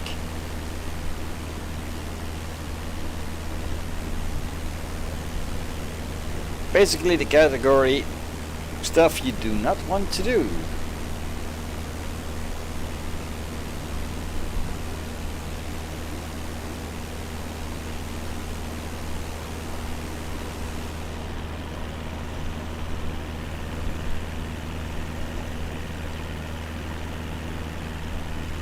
And that right there is what I meant earlier, folks. We still see the river. Some life left on the banks of the river. The rest of the place is just desolate. dry. Dust.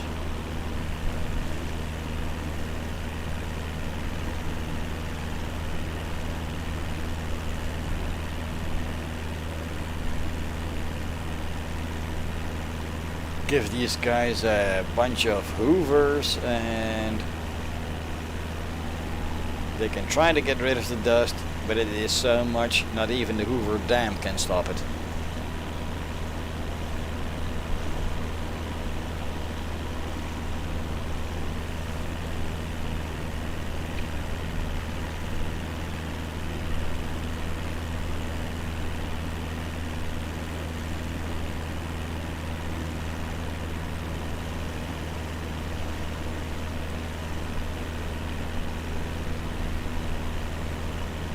Every now and then there is a slight bit of rocking of the wings, indicating some altitude changes. Obviously air rises faster there, so aircraft needs to respond to that to keep on the correct altitude.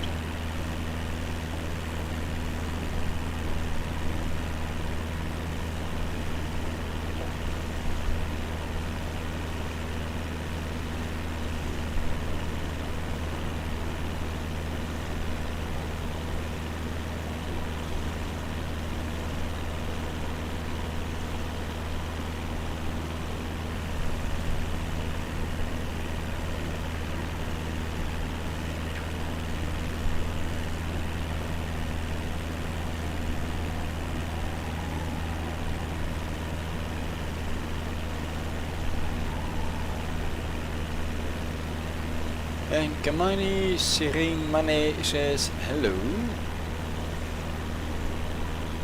So hello to you as well. How are you doing today?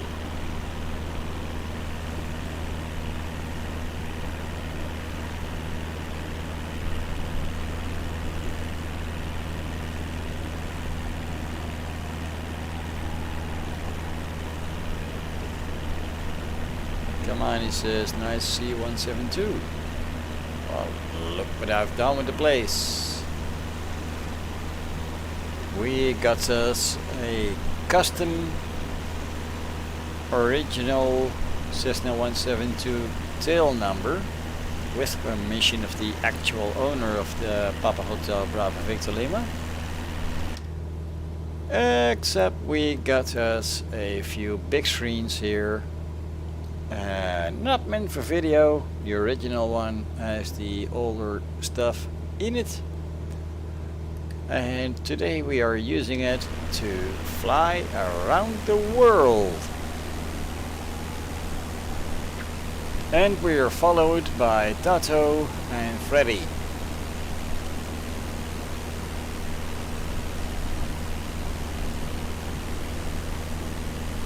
Mine says one York. One yoke. Well, this particular aircraft has been delivered to us with fantastic vanishing yokes. Basically meaning that you can see the buttons and see what you're doing. But the vanishing yoke, that has never been a real showstopper at real life aircraft, so it's only on virtual ones. And Tato is definitely keeping up, and he is getting closer to us. Any closer than this, and we're all going to be able to see that his prop has stopped, because his aircraft has been interchanged from a helicopter to some kind of sporty, planey, thingy, stuffy gitchamagoo. Nobody knows why, but that is what was happening. So yeah, we're being followed by Airwolf basically. And while being followed by Airwolf, No, we cannot get any closer to him. We're also being followed by Freddy.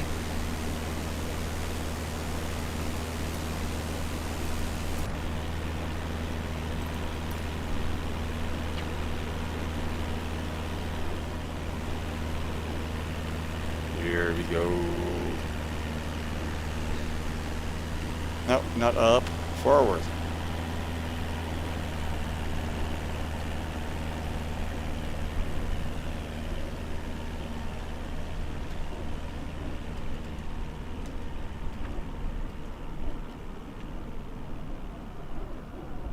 There you go, folks. This is what it kinda looks like when your aircraft has been replaced by something else. Gear out and the prop is standing still.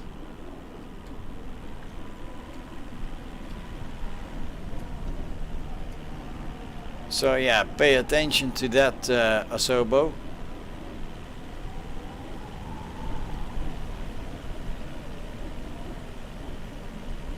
This should not happen. And Kamani says, when I always see a real Cessna 172 in the sky, it is really relaxing. Prop not working.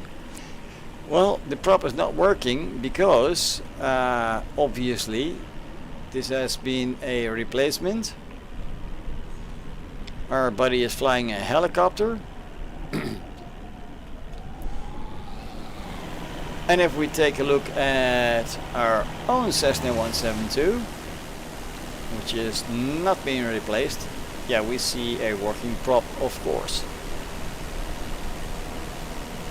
So we don't know yet what caused this, but that is what it is doing. And then Sable Sasquatch Productions says hello. Well, hello to you. Is this an actual productions office thingy? Wow.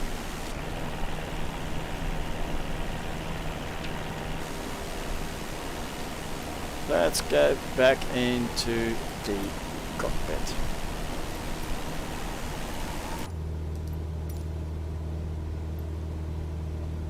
Move the map a little bit.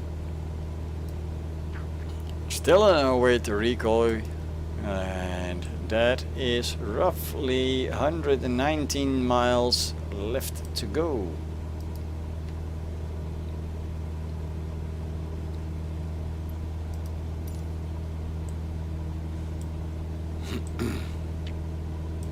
And yes, we're still basically flying sideways, as we can see, because we are going dead ahead towards the heading bug, but the magenta line is out of alignment. And then Kamani Siremani asks, where are we going? Well, the clue was in the title of the video, but we're going to Baghdad International, which we are doing after starting up from Aleppo in Syria.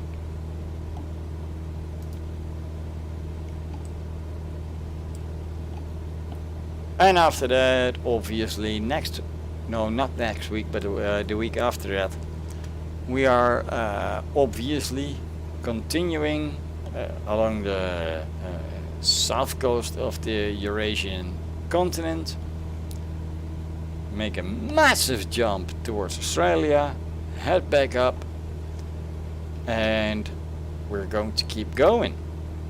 No matter whatever happens, we're going to keep going.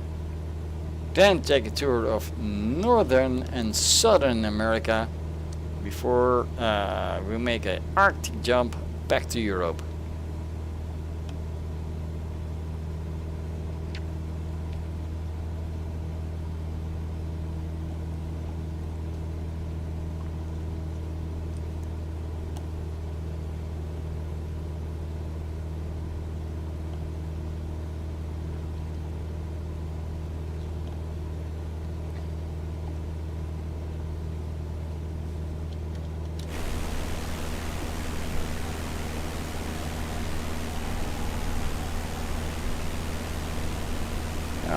take a look at our friends. Freddy. Freddy was pretty close. But that was a while back. He's falling behind now. And the one that was falling behind earlier, that well, he is now pretty close to us. And Sable Sasquatch Production says, I just found the stream in recommended. Whoa. Well, thank you for watching. And if you like what I'm doing, obviously please subscribe, because there's going to be a lot more of this. A big lot. And do realize, please, that next week there is going to be no live stream, but if I can pull it off in time, there will be a alternate video to give the people that subscribed something to look at. It is obviously not going to be part of this journey. And the video will be called Amsterdam Mayhem. Yes, we are going to crash into Amsterdam. We're going to crash Amsterdam.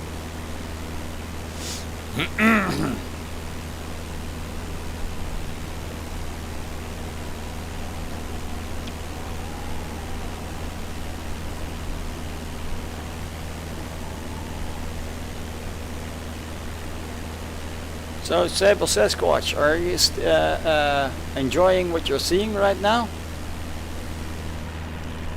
And what you can obviously see in the videos that are already published.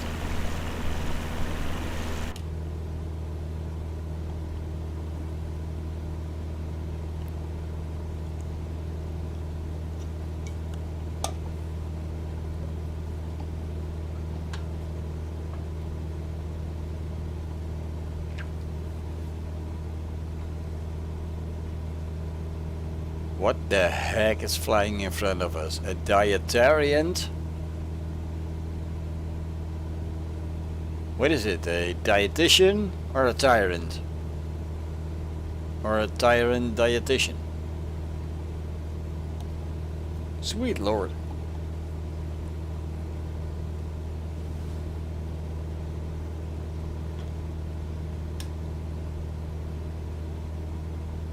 Some gaming names really get confusing, don't they?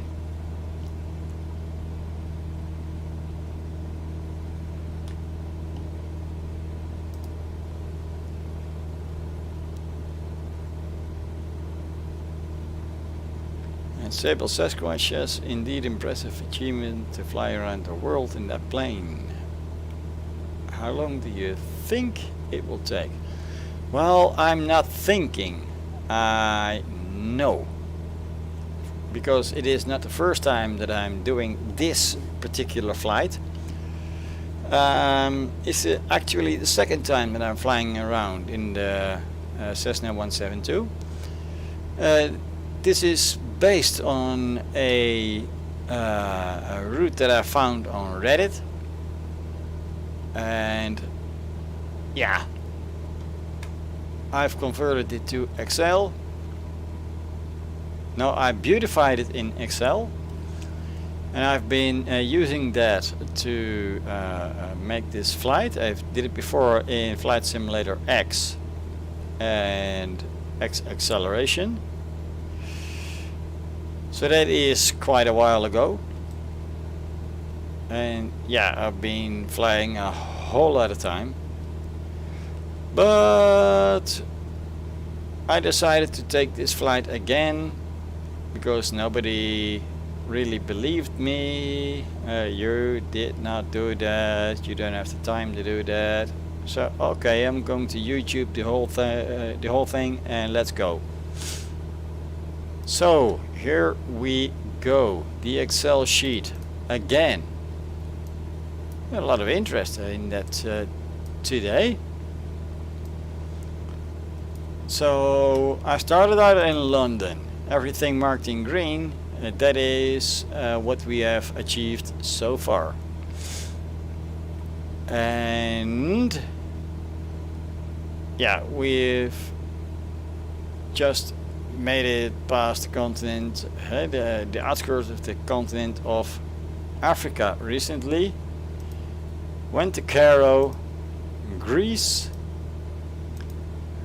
Istanbul, and right now we are flying from Aleppo to Baghdad. After that, obviously, we're going to make a tour of Australia, then head back up. We are then going towards the Arctics, Canada, go way down south again along the east coast of the Americas towards this most southern tip of the Americas, then the east coast back up towards the Arctic. When we get there, we are going to make a right turn. We're going to go to Iceland, an intermediate island, and then land back where we started in London City Airport. So I know the amount of flights it takes. Now it is 55,259 nautical miles if you go direct. But we're not going direct. Given the chance, we are taking actual routes. There are sometimes tens of miles longer. We're taking ILS routes, local approach routes if available to me. We are doing things as they should have been done, and if the information is available to me. So what we're doing, the more information I have, the more information I will put into these videos. And we are let's take today for example, because not every airport has ILS, Instrument Landing System, ILS. When we get to Baghdad, in some cases you're pretty much left to fend for your own, like the airport is there-ish, you're a pilot, figure it out. Well, we're not doing that.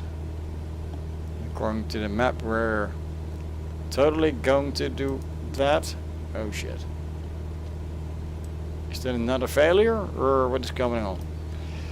Anyway, the airport has ILS on runway 15 left, and that is activated at 110.7.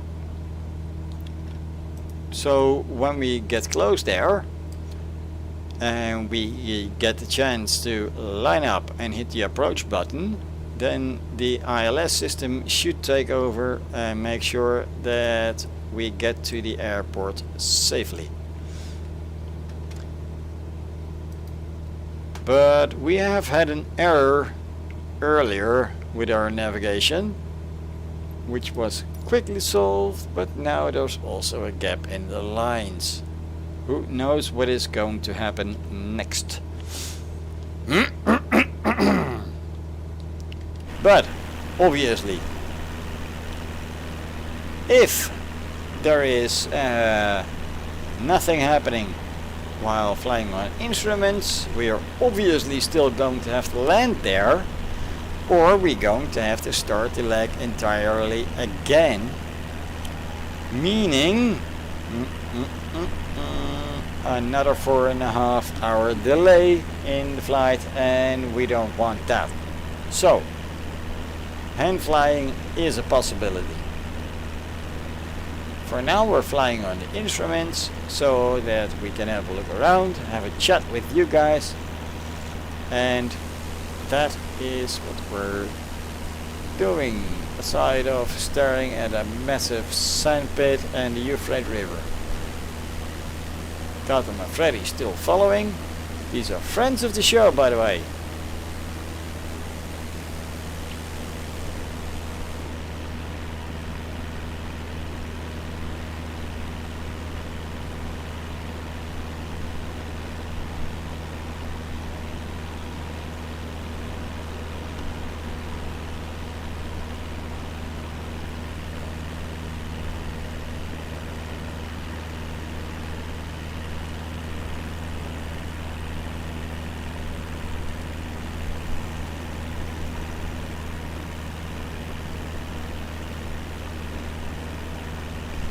There's that dietarian again.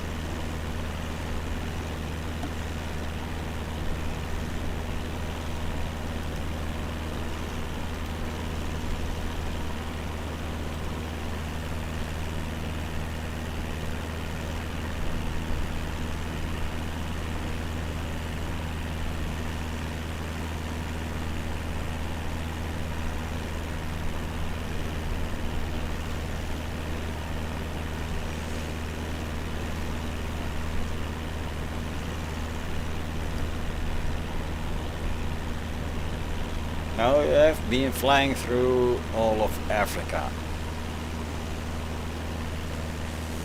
Have we seen ground this desolate? This few roads?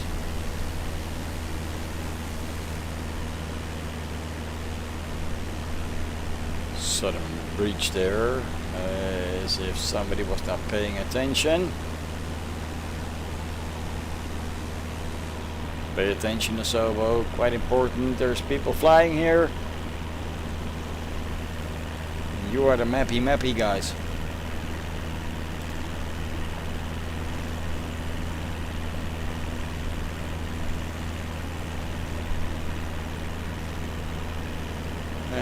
Black Light Fox Art Innovation says, well, from Munster, great live stream, man. Well, thank you. That was kind of what I was aiming for. Thank you for watching.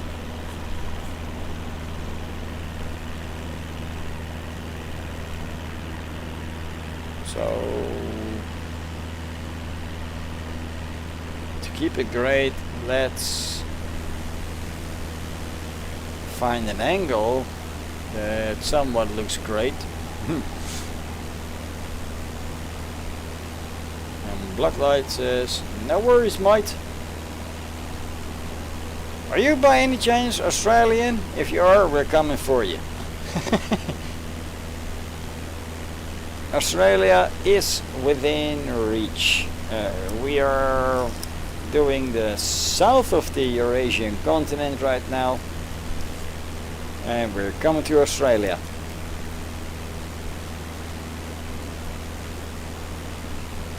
And if you're from the area, I'm gonna have to need you to point out the most beautiful places in Australia and New Zealand, because apparently everybody that is watching the show basically wants me to include New Zealand, but I really got no idea where the airports are, what to visit, what not to visit, and what to do. So if you're a local from there, please like, comment, subscribe, tell me where to go. And Kamani Sirimani says, I'm back. Hello back, how are you doing?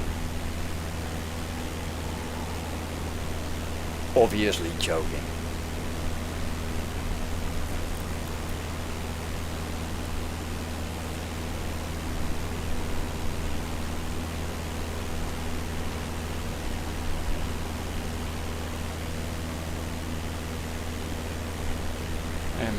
Blacklight Fox Art Innovation says, I'm from Belbroon.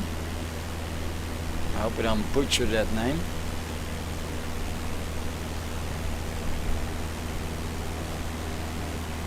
Alright sir, here's your chance. We're going to scroll to the area. These are the airports that are in Australia, as far as I can tell. Which one gets closest to you? And then Hafiz Aprilia says hello again. Hey, how are you doing, Aprilia? I mean Hafiz. It's been a while since I seen you, at least a week. Hope you're doing great, buddy.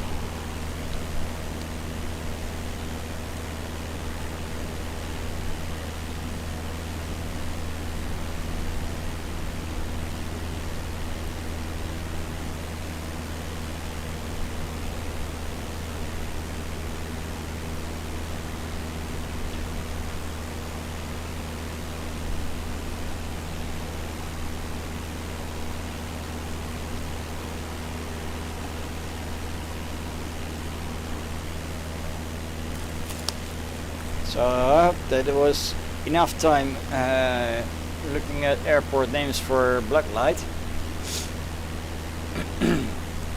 Let's get that one out of here. Keep an eye on our friends. Keep an eye on the cockpit. Basildon Airport is in north of Victoria.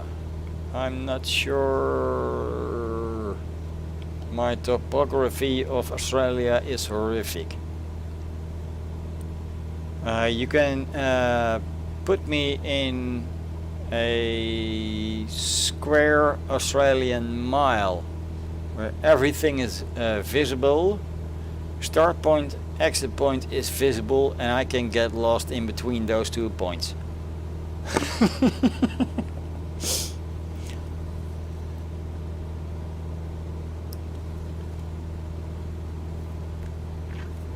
But okay, right now, obviously, we're watching engine stats. We are looking at the screen. 76.5 miles to go to Recoy. And what we are doing... Yeah, I'm going to leave you guys alone for 2 to 3 minutes to prevent nicotine deprivation, and I will be right back, folks. Give me just a couple minutes.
And we're back.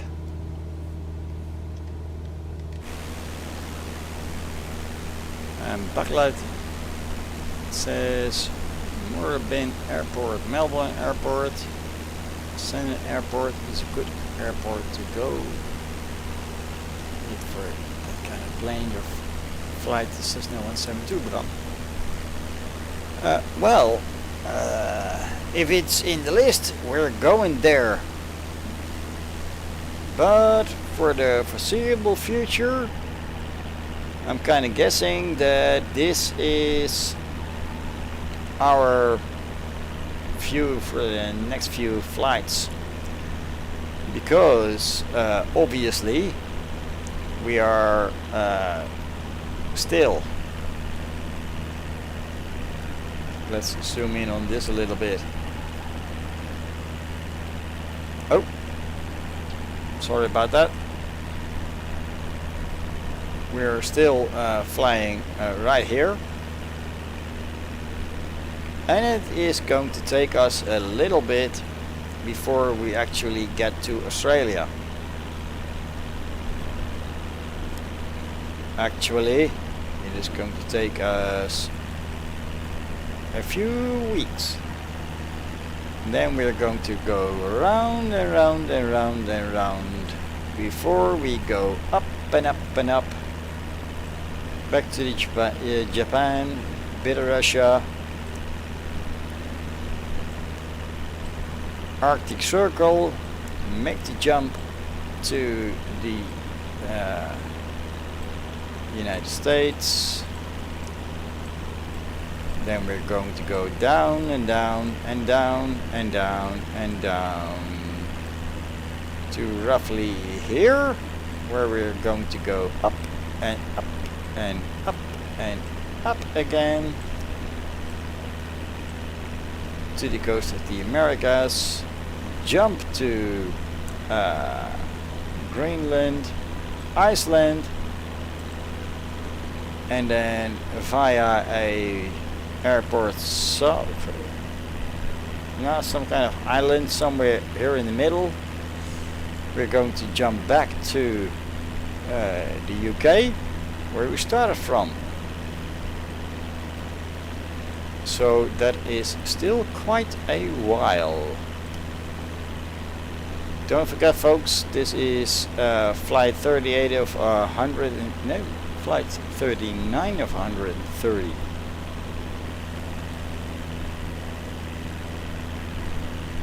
So we still have quite a journey left to go.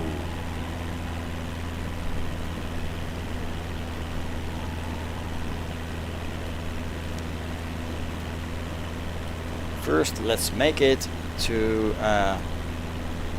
Baghdad, after which obviously we are going to continue.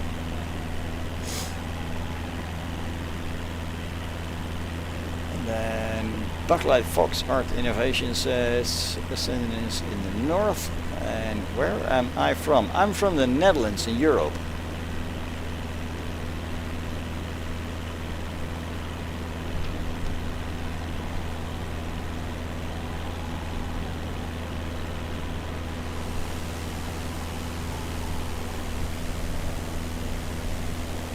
Buck says, nice. Well, that depends on how you look at things. There is a lot of things going pretty well with the Netherlands. There's also a lot of things that make you want to move. Not sure if you're fond of the news and following things that are going on in the news. But if you check out the farmer protests here in the Netherlands, yeah, there is a lot of things going on with CO2, and there's farmers all over the place. They are blocking highways. They are protesting because they want to keep farming, obviously. they want to keep existing, and yeah, that. Now as a trucker I know where they are, so I can drive around them, but you still gotta make your time frames. And then black light says you need turboprop. Well, who needs turboprop? If I get bored of this, I can obviously speed up time, which is cheating, which I kinda sorta had to do in the last video. Sorry. But I like flying in real time, because that also grants me time to talk to you guys. And if I have to be constantly flying, really concentrated and making sure that the aircraft actually stays together, not really my thing. Because I really am enjoying myself right now. The sound of the prop, not just a turboprop, but the normal Cessna 172 prop sound that it is emitting, the areas you're flying over, you actually get to enjoy every last bit of it. Plus, when I speed up time right now or change to a turboprop, we're going to lose Freddy and Tato. That would be bad, because Freddy and Tato, they're friends of the show. Wouldn't want to leave them behind, would I?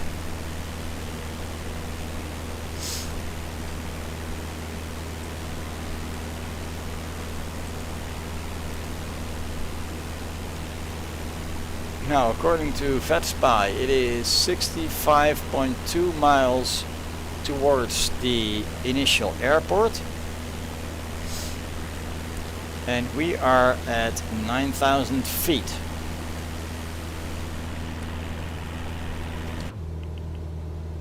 So let's prepare for that. We're going to go down to 5,000.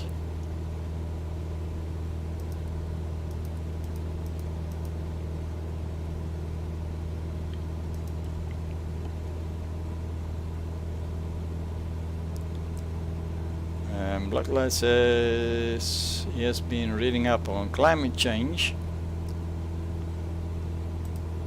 Yeah, I've been reading up on that as well, and not all was good, and some of that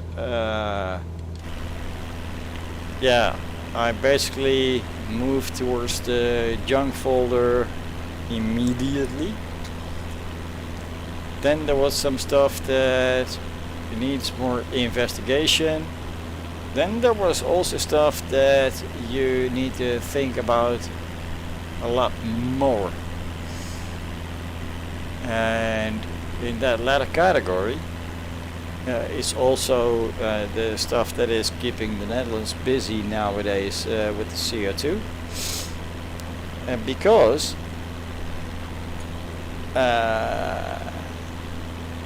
they're using out-of-date models, they are using wrong models, and they are not looking at individual places for some custom artwork, if you will, to make sure that the farmers can keep their job and their property and their jobs alive, but also improve on how things are going while maintaining the amount of farmers and their income. So this is something obviously global, but the Netherlands is so small that the impact of us reducing CO2 emissions by 2030 by over 50% compared to, what was that again, 2015, I think it is impossible, and so do the farmers. So they are obviously retaliating, they are protesting, and they are fighting for their own existence. And I chose the side of the farmers, even if they do block a highway on which I happen to be.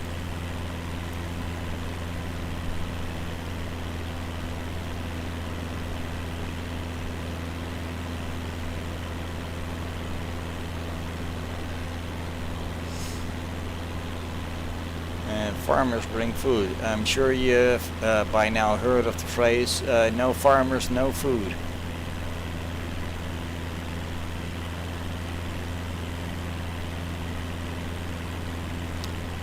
Let's see, are the guys following to 5,000?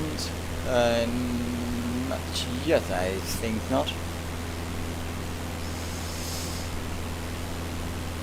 And Blacklight has heard of that phrase, which is good, because the whole world needs to know this.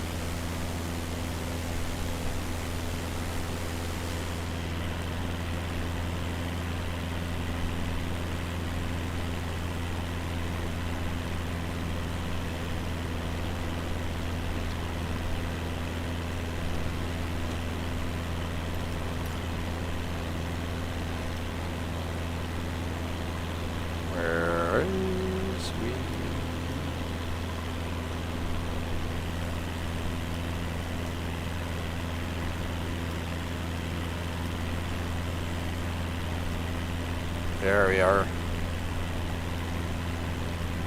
and the line has been refilled, making sure that we get to the airport, which is a good thing, because obviously eventually we want to land. Hello? Shoo!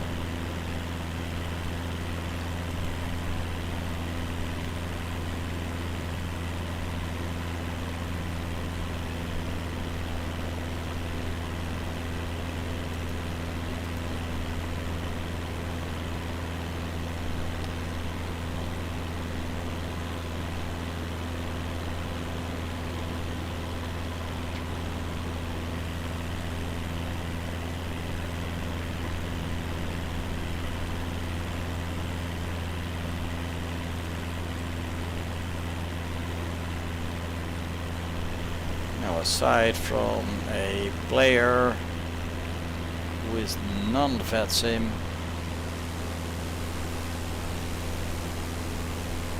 Freddy and Tatu are also non-VatSim, there is nobody in the area. So I'm afraid, folks, this is yet another video where there is no radio communications nor live stuff. Yeah, we can put on a few frequencies, but they are so irrelevant.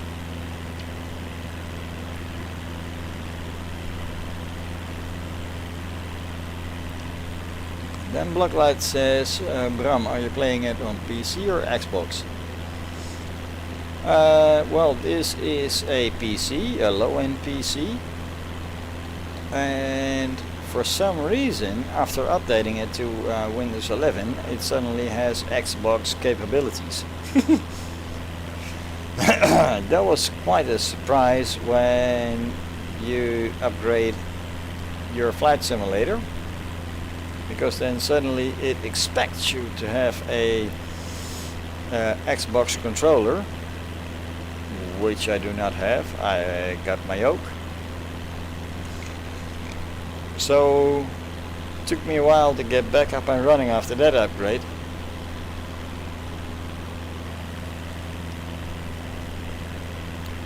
And black lights is it compatible? Probably compatible. Yeah, true. They are basically the same game, whether you play it on the Xbox console or the PC.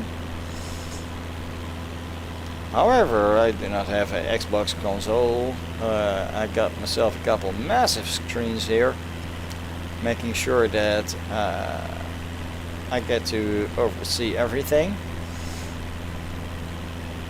And there's a big screen here that allows me to see the simulator. Then I have another screen that allows me to communicate with VatSim, see VatSpy, see you guys' comments, and obviously that is Windows 11.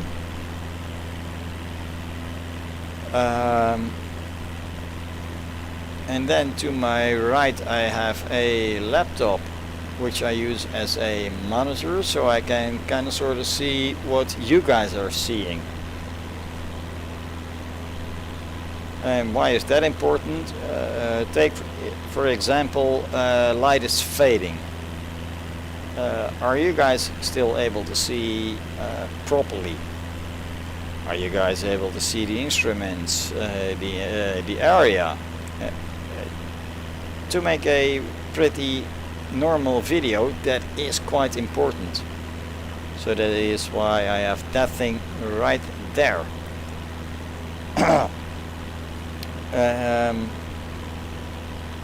And in contrary of popular belief, no, that does not generate an extra view.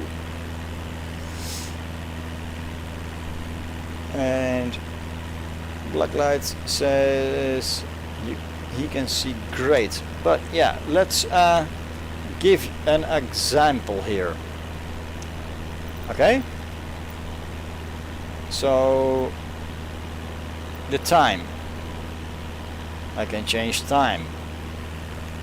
If stuff gets really late, can you still properly see what the fuck is going on over here? No, you cannot. So I'm trying to keep that in account always. So let's put it back on daylight. And I am always trying to make sure that you guys can always see what is going on.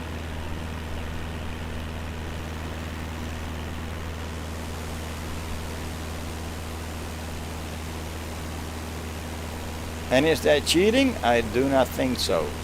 I'm just trying to make a nice looking video for you guys.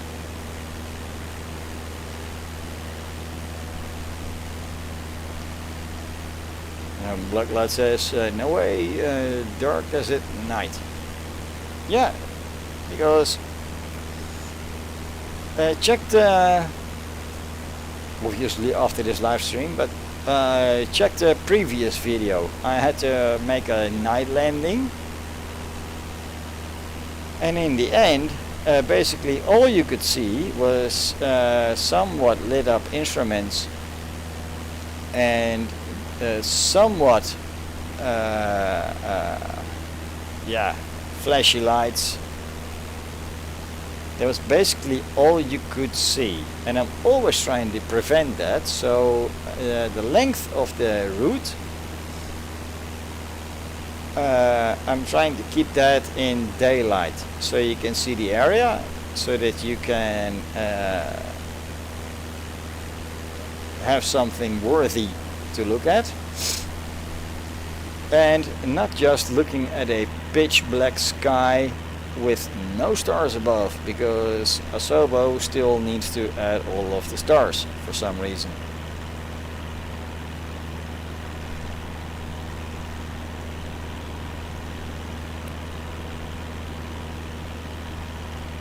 And by the way, compared to this one, the last video was horrible. Simulator crashed 3 times. and in the end I had to speed up time in the simulator. Luckily there was no ATC, nobody around. And I still did not express my appreciation, but these two guys, Freddy and Tatum, they were following me during the entire flight, and they were actually still waiting for me when I actually finally arrived, completing that leg. So what happened there, I wasn't able to find them, just saw the name tags, so I turned it back up to light. So we were all able to park next to each other and end the video on a high note, because it was a terrible experience. And the beacon lights, yeah.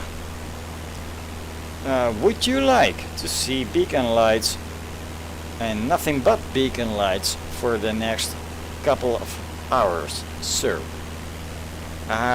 Guessing you do not. So that.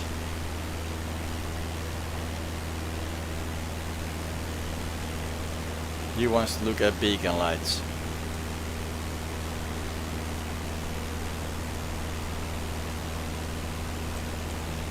Well, let's just go to Recoy first, then on to Papke. And if you're really nice, I'll keep the stream going for a couple more hours, keep the beacon lights on after we landed, and you can look at beacon lights for a couple of hours.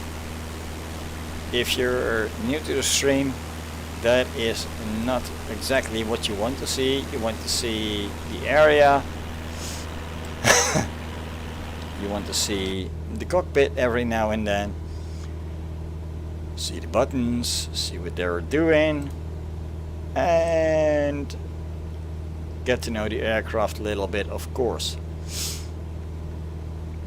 Now we are 15.3 miles from Recoy. Tato, Freddy, how far are you guys from Recoy? Let's check the engine.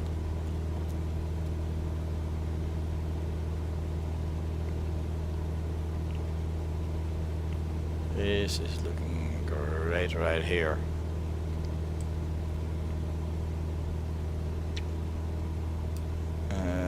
Black lights is not new, not a stream.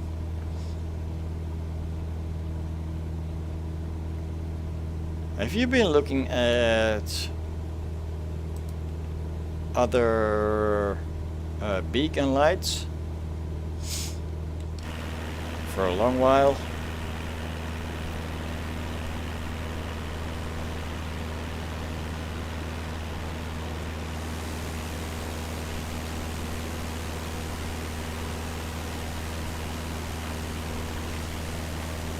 Well, if beacon lights are your thing,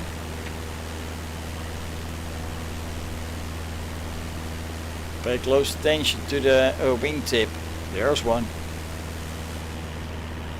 Oh shoot.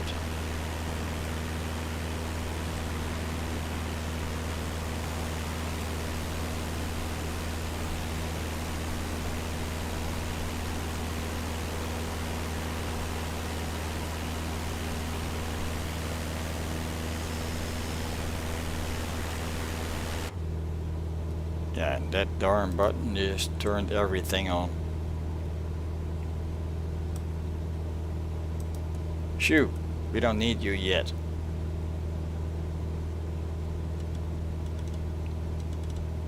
Other things should be on, just in case of darkness.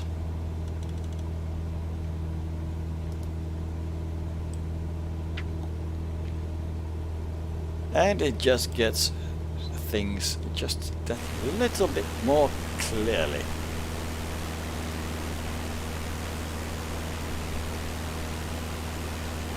Pretty careful, buddy. There's a FA-18 to your right.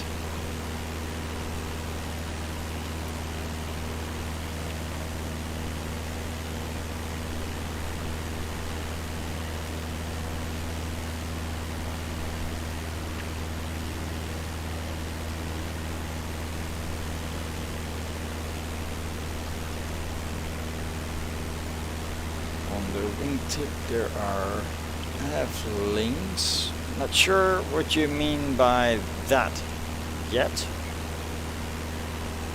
Could be translational error.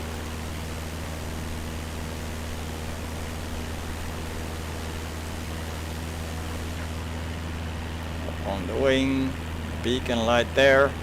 Yeah, that is also commonly known as a tail light or a marker light, just displaying the tail and its mark. Not really that important, but we got Freddy right here. We got a few more other people in the area. Tato hot on our tail. No mountains, way ahead. So I'm gonna go ahead of what we need to do.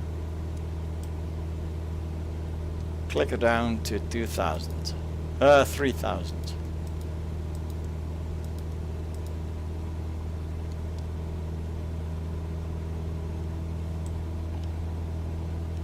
I think the ILS is at 2500, not really sure, but we will see, obviously.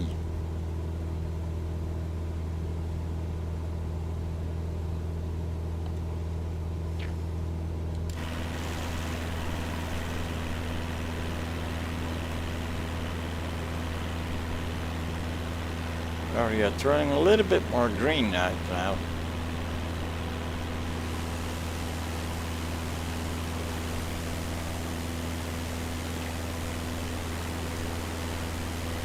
Gang is still following suit.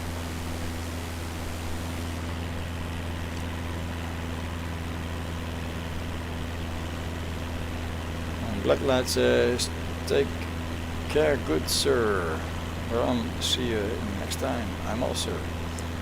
Well, I hope you'll be back eventually. Next week there is no live show. There will be, if I can still make it in time, there will be a different video. And if I can make it in time, the video will be called Amsterdam Mayhem. So you may want to pay attention to that one. And just because you're a returning watcher, I'm gonna say, stay safe out there, mate. And we'll see you on down the trail. Roughly 20 miles to go to Baghdad. And here's that hazy area again. What is that? Sandstorm or something else?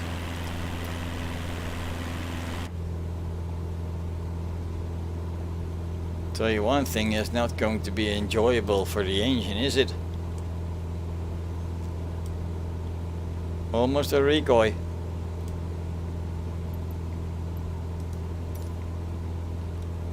Now we're going to Papke. Papke is, tell us, 6 miles. Well, 6.6.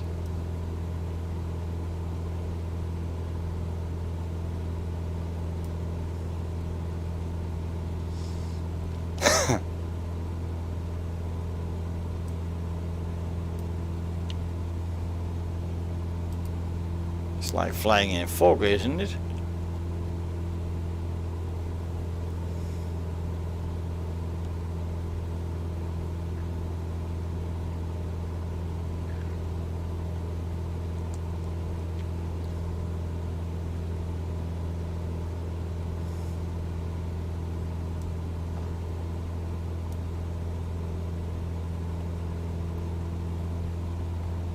And we have already intercepted the localizer here, which is great.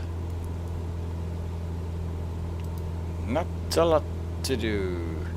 Already on the glide slope even. Baghdad traffic, Papa Hotel, Bravo Victor Lima. We have intercepted glide slope coming in on 15 left.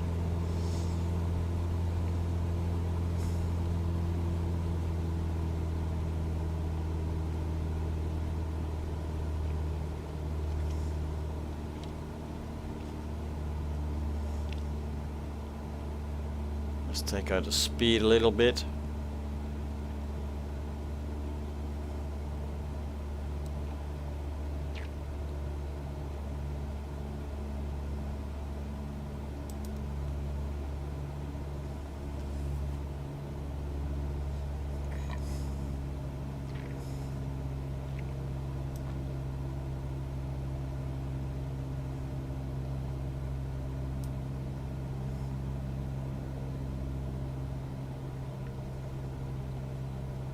That definitely looks like a lot of fog, doesn't it?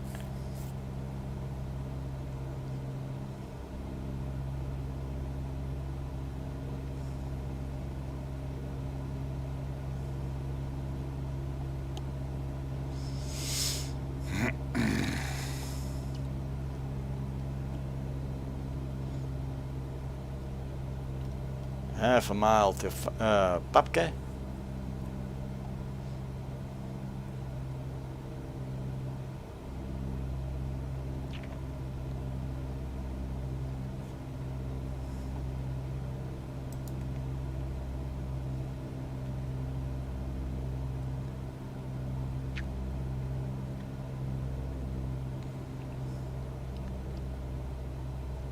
And now 16 miles the next waypoint, runway 15 left.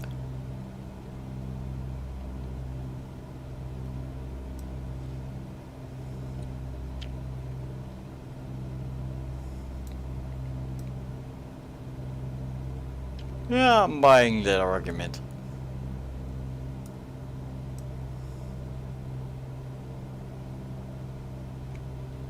But good lord, look at that fog.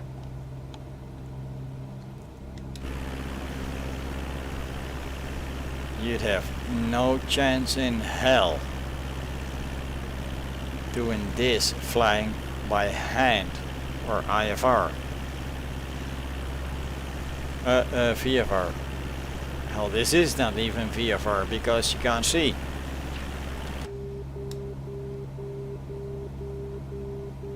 Yes, I know, we're overhead something else.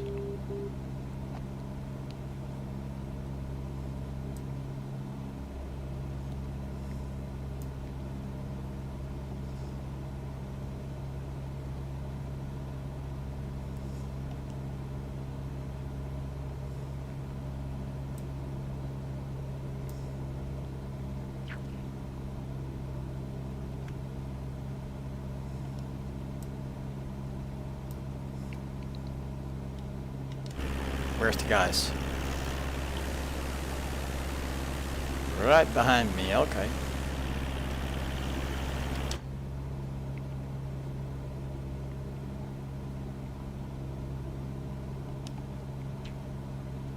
I'm hoping I can see stuff in time.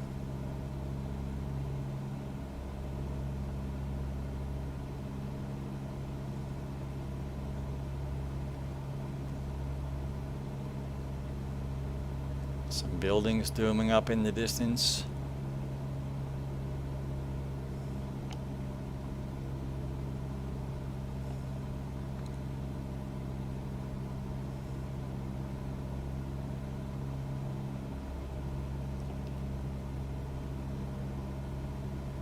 Some other stuff zooming up in the distance.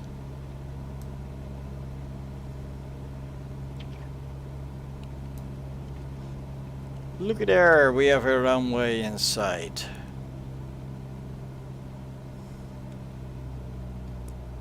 So let's cut back on the power.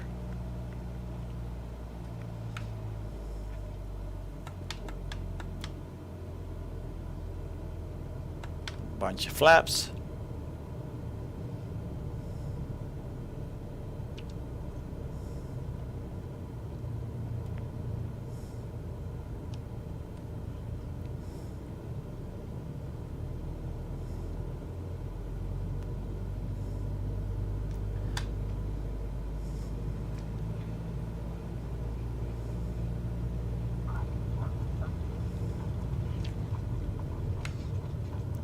Calling that a success.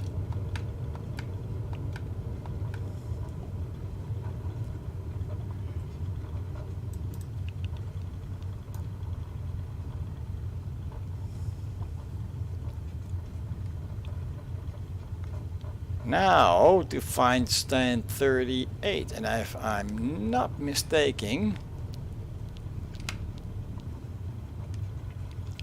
yeah, that is somewhere down here.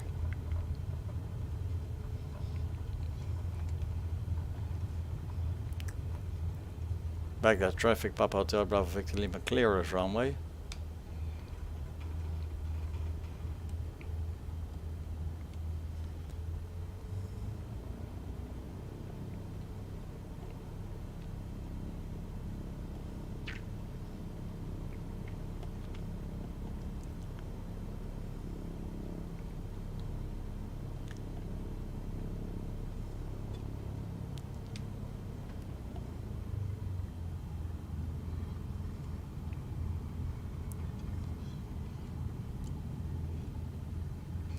Now 38 should be the first parking spot to my left now. So let's assume that it is right here.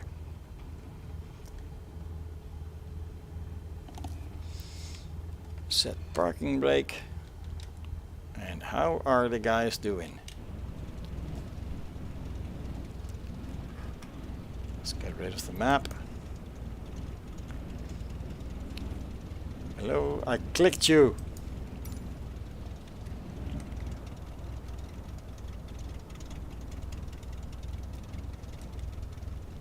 Totham is landing. Freddy way in the distance. He is coming in on, going to guess 15 right.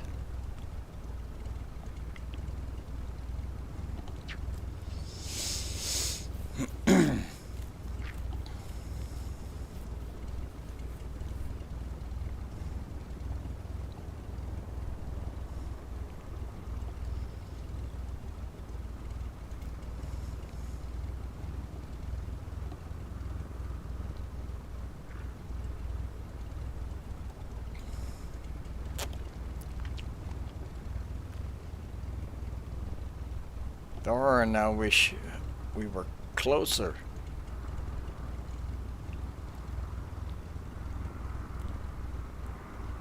What the hell, he's going back.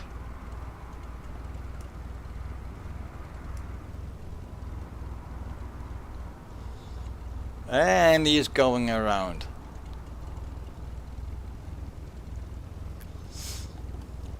Well, that kind of sort of gives me the opportunity to correct on a mistake, because obviously I totally overshot my parking space.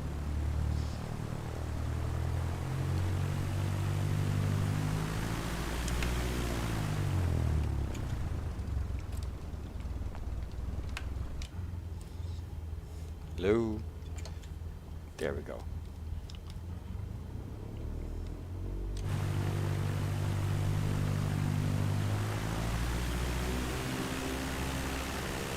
Full throttle, why am I not moving?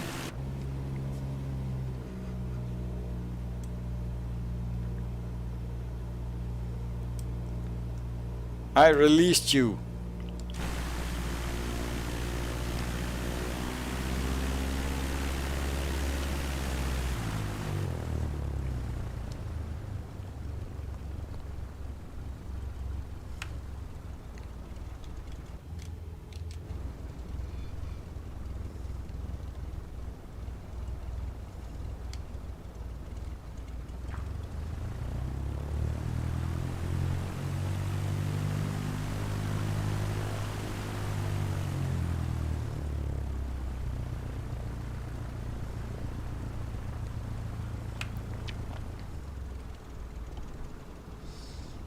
And I think we see Freddy over there.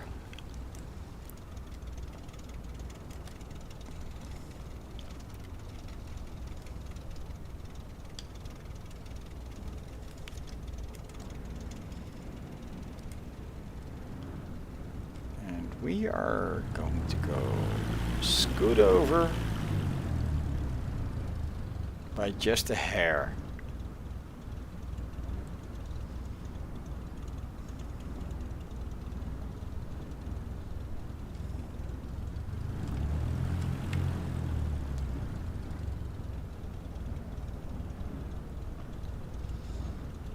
Now we already know that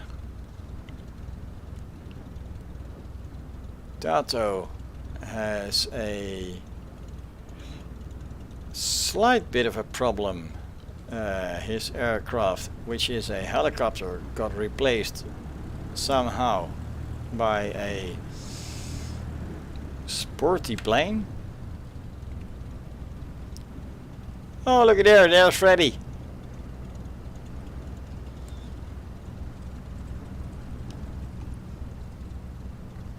Now this time, Bram, let's stop before the yellow line.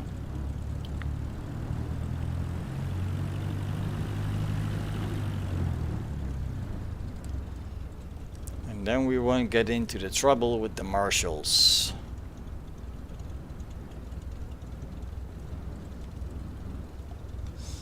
That's more like it.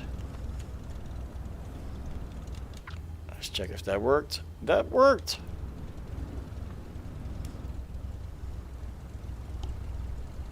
There's Freddy.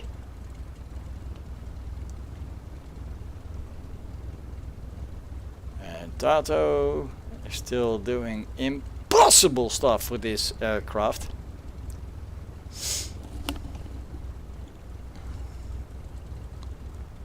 I'm wondering if Freddy lands. Not lands, but parks a bit away from me. If Tato can land in between us, what do you think, Freddy? Is he going to be able? It sure is going to be YouTube gold seeing that. A VTOL single prop aircraft.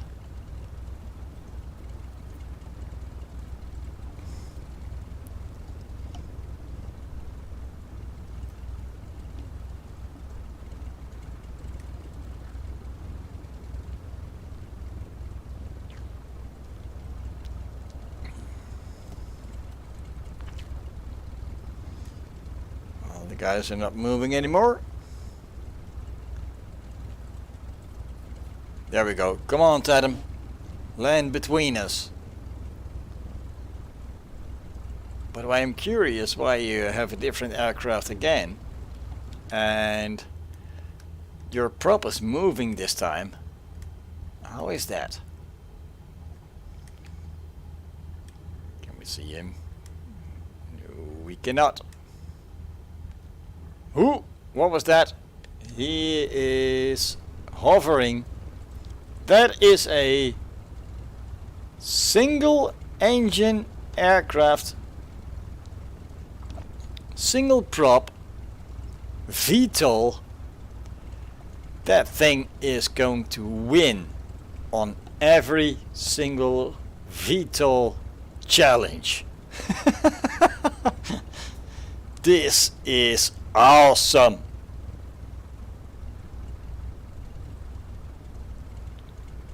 By the way, Tato, congratulations, sir. I would have crashed that motherfucker a long time ago.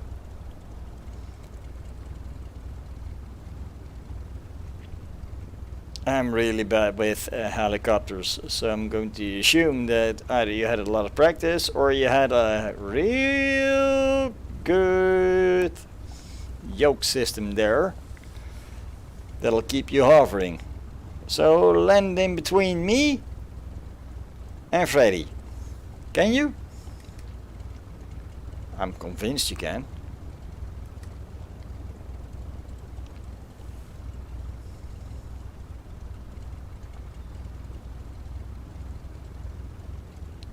What do we say, Freddy? That close enough or not? Apparently it's not close enough for him because Toto has taken off again. He's coming closer.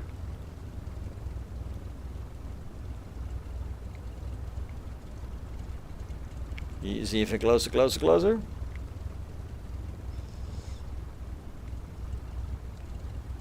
Golly.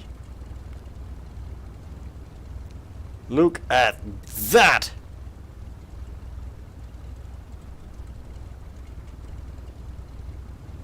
Mr. Tato. Congratulations on that one. Would you look at that? Actually, I'm going to shoot this one.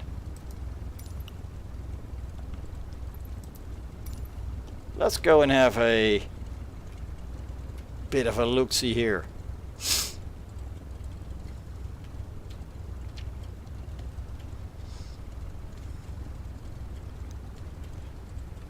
So we got Freddy, we got Tato, we got me. Screenshot time, boys.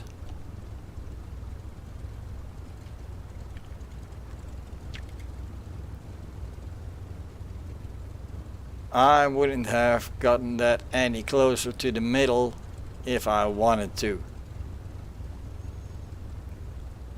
And Rosamma John says, Nirtada Mirk. I have no idea what that means. But I do know that this is a beautiful sight. Right, guys? So, let's give you all a head up, or a heads up.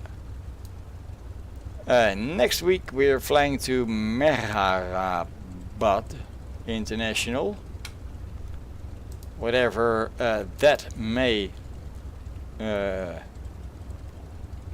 be, whatever you can think how to pronounce that.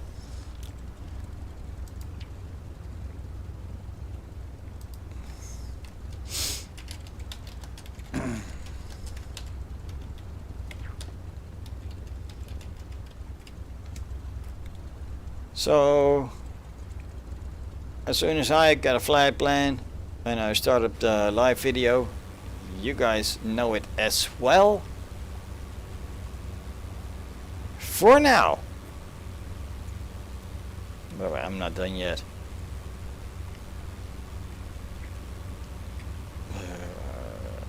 Click here, go up, go back.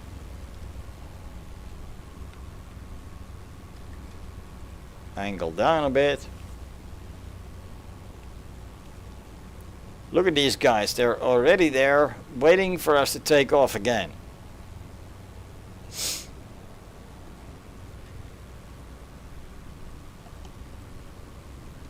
And Freddy says, I've been trying to get his mic to work. It's connected to my Discord, but I can't hear him.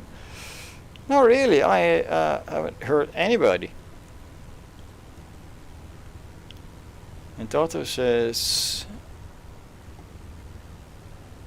both on you are on blue planes on my sim, but Stream Freddy is Kenmore livery.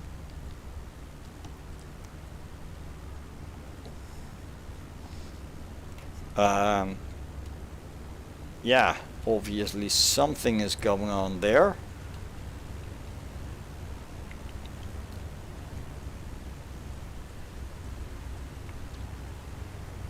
I really couldn't tell you why this is happening. Hop! And Tato took off. And Tato is back.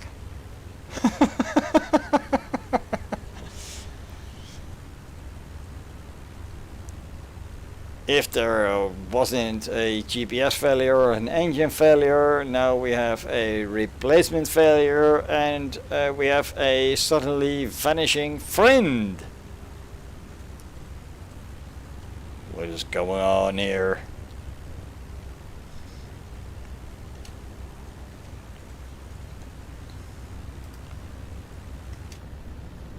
Anyway, folks. Oh shoot. I need to set that from here.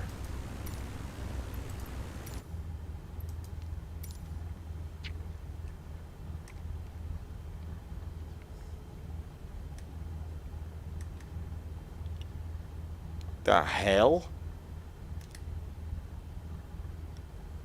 Thought it was still hovering.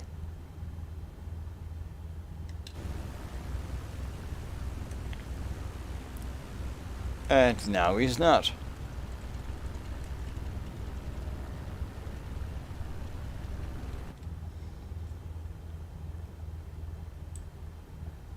Am I seeing things? Is the desert heat playing me parts? Let's shut this one off.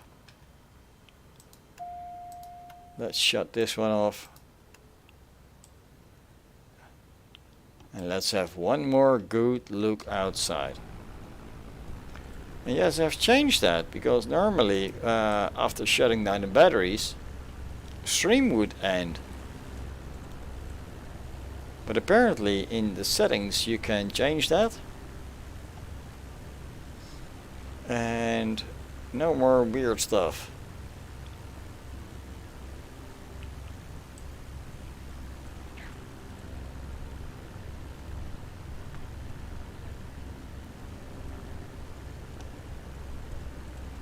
Yep, from this view thought it was still hovering. And his prop is doing crazy stuff. And John Cockrell says, how many days have you been flying for? In this challenge? Oh, good lord. This is flight 38 or 39 in this challenge. And I have flown this challenge before. And I could not tell you how many days I have been flying simulators. Because that is better expressed in years. I've been flying since 1998.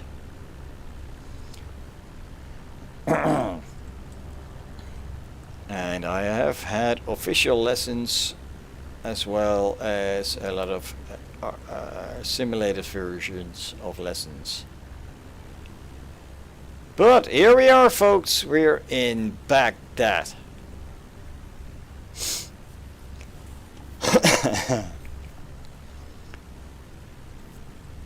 En dat is rotor zo staat en rotor brake on.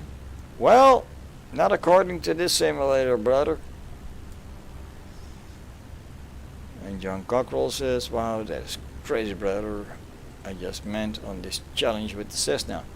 Well, this is flight 38 of roughly 130. And that has been hours and hours and hours and hours already.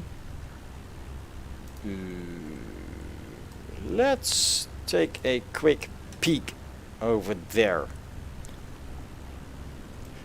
Everything in green has been done. We're doing roughly 100 miles an hour. So you pay close attention to this area. First flight was already almost 5 hours. The next one well over. Consider the hours. Basically add 2 decimals to the number, like 200, 5.37, like 2.87, like 3.37. You basically know the hours that I have been doing. And yes, at times we do combine airports. Like Heraklion and Athens. No, sorry. Going from Heraklion to Athens and then to Istanbul. We made that one flight. Now you get to figure out how long it took. There you go. And then Freddy says, no, sorry, Tato says Sim is having multiplayer issues, I guess. Well, if a Sim does not have, in this case, the helicopters, I don't think I have any. Not sure where Tato got them. But it replaces the livery it cannot produce with any other one. But anyway, guys, that still is a finished flight. So next time we're live, we are going to Mehrabad, wherever the hell that is, and we are going to make sure that that is a gorgeous flight whatsoever. We are also going to make sure, within reason, that I got a little bitty short video for you guys next week, because next week obviously my kids are here and I cannot go live, obviously. So that is what is about to happen in the near future. I really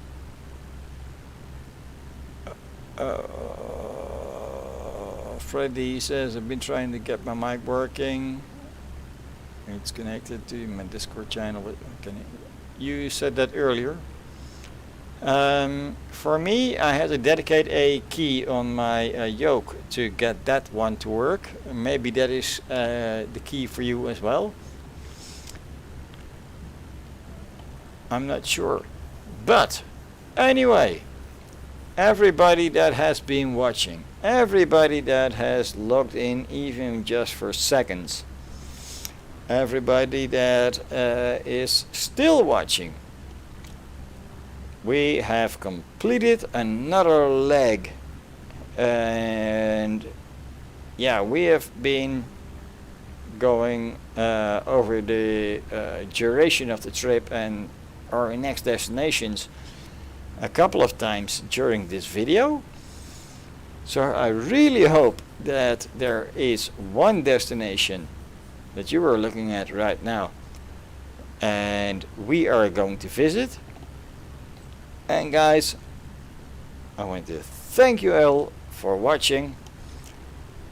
We're going to shut down the live stream, and yeah, thank you for watching. Please like, share, subscribe, tell all your friends, and we are going to go places with this. And Freddy says, see you in a fortnight. Well, if I can have my way and get the video ready in time, you will see something of me in about a week, and otherwise indeed 14 days, and then we're going to go continue. So folks, that is about it from me. Thank you for watching, and we'll see you again. Bye bye.